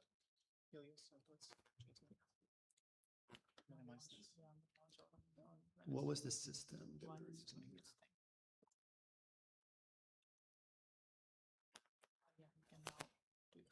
Ivan, do you remember how to turn on the audio? Actually, I might need, Darius, I might need you to.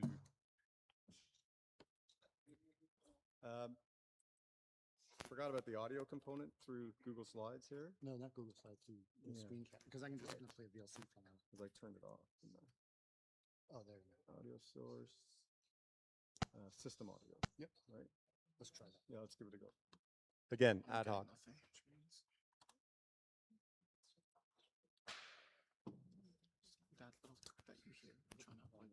Can we get this?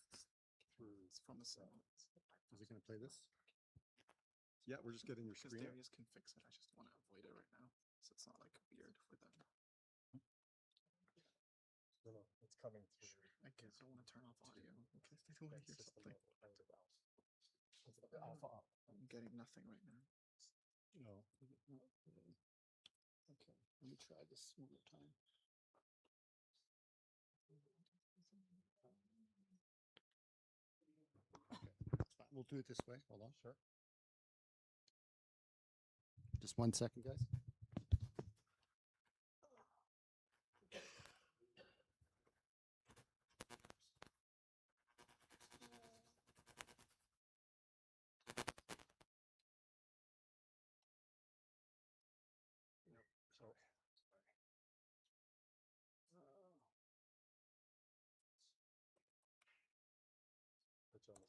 Yeah, I know.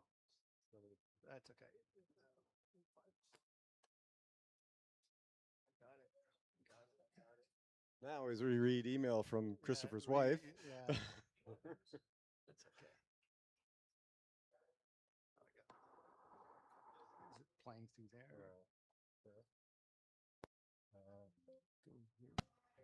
I see. I see. Try and tap it onto NDI. Let's see. Volume mixer. Go keep on. Yeah. Oh no, we're full up. Okay. I don't hear it. So just give it a go. Let's go.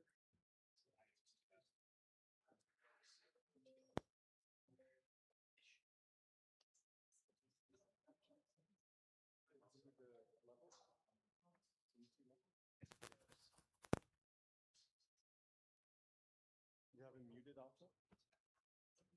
You won't get it through that. You're there? You see his system?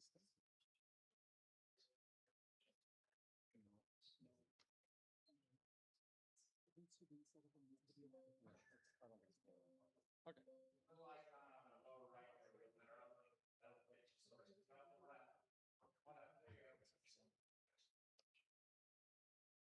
I don't think it's going to work. Not gonna work. It was a noble effort. I can't, Okay. I Well, can't we can the see it levels. without audio. Yeah. But this is just basically straight vantage.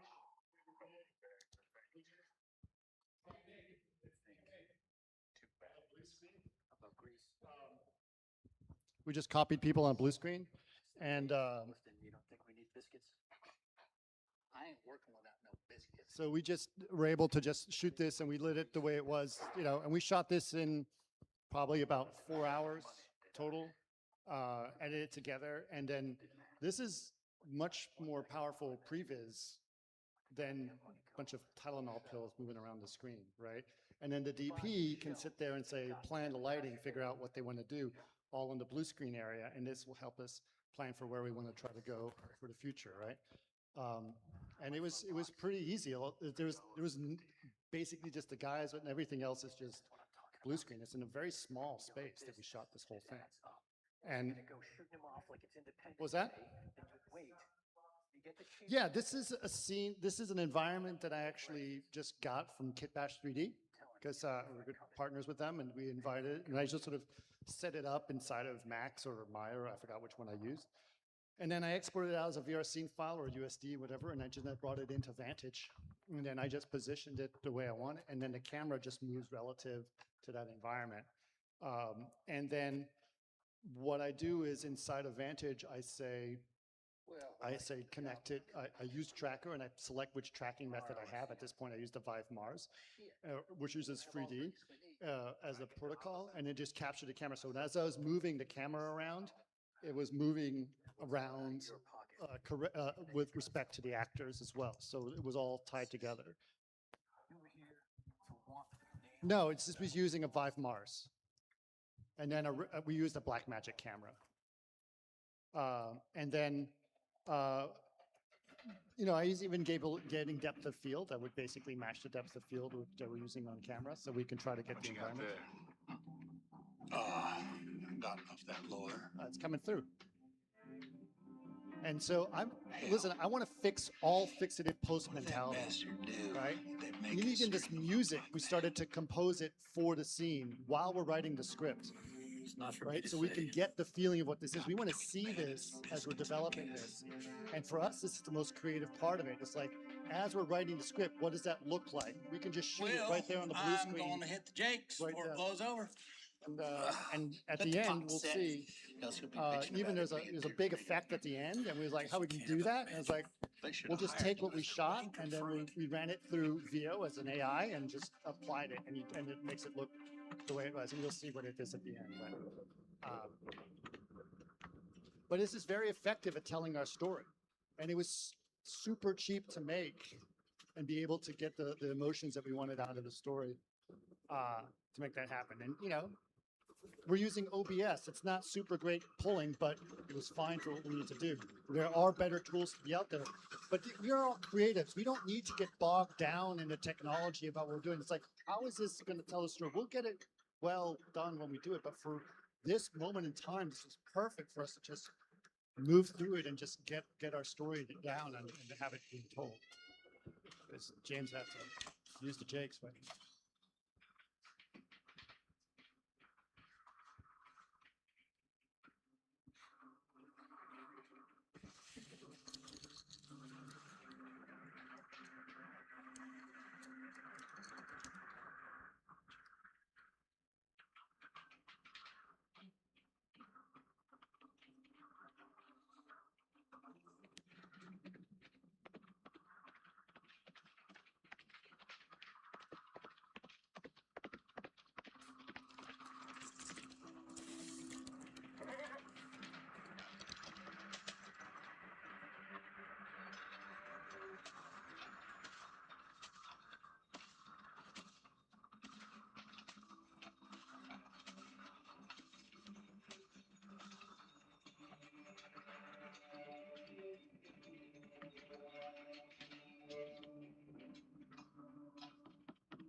Yeah, we just fed a blank thing of the house and used an AI to say, burn the house down, and it just burned the house down for us. And that got the point across. It will probably look better when we do it in a different way, but that got the story that we needed to tell and be able to do that. And we were able to do that really quickly and really cheaply. And then we know that this is, can continue to develop this and keep working in this way. And it just makes it much faster for us to iterate and to ideate that way. I thought that was brilliant. That was unexpected, actually. I'm glad to see that. Yeah, and let's acknowledge James as an actor. Again, I think you're in the wrong profession. Thanks. Jon Favreau, he can write, he can direct, he can do everything. And so every time someone says, wow, I didn't know you can act, I just encourage, like, all of you are multifaceted people, and you aren't just one thing. Don't let anyone pigeonhole you. Take all the things you're good at and just let that part of you shine. And if people get confused because you're not sticking in your box, don't slow down. Just move right on. Yeah, well said. On that note, I hope you guys enjoyed your visit to Strata. Again, I'm grateful for all of you coming. It's been my pleasure and my team's pleasure to show you this tool. And again, one more round of applause for Christopher and James, because they're very busy men.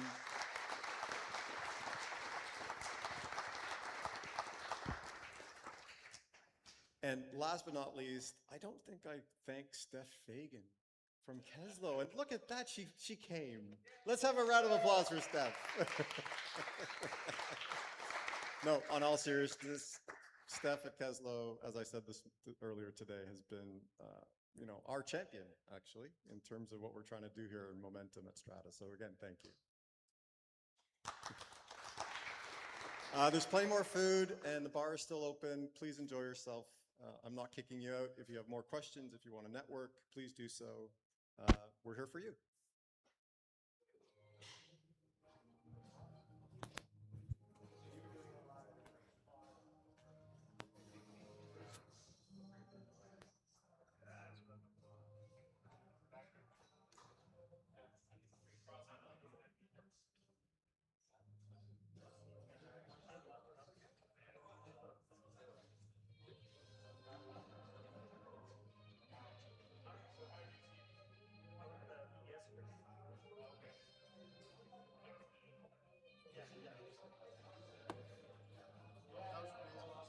Oh, thank you.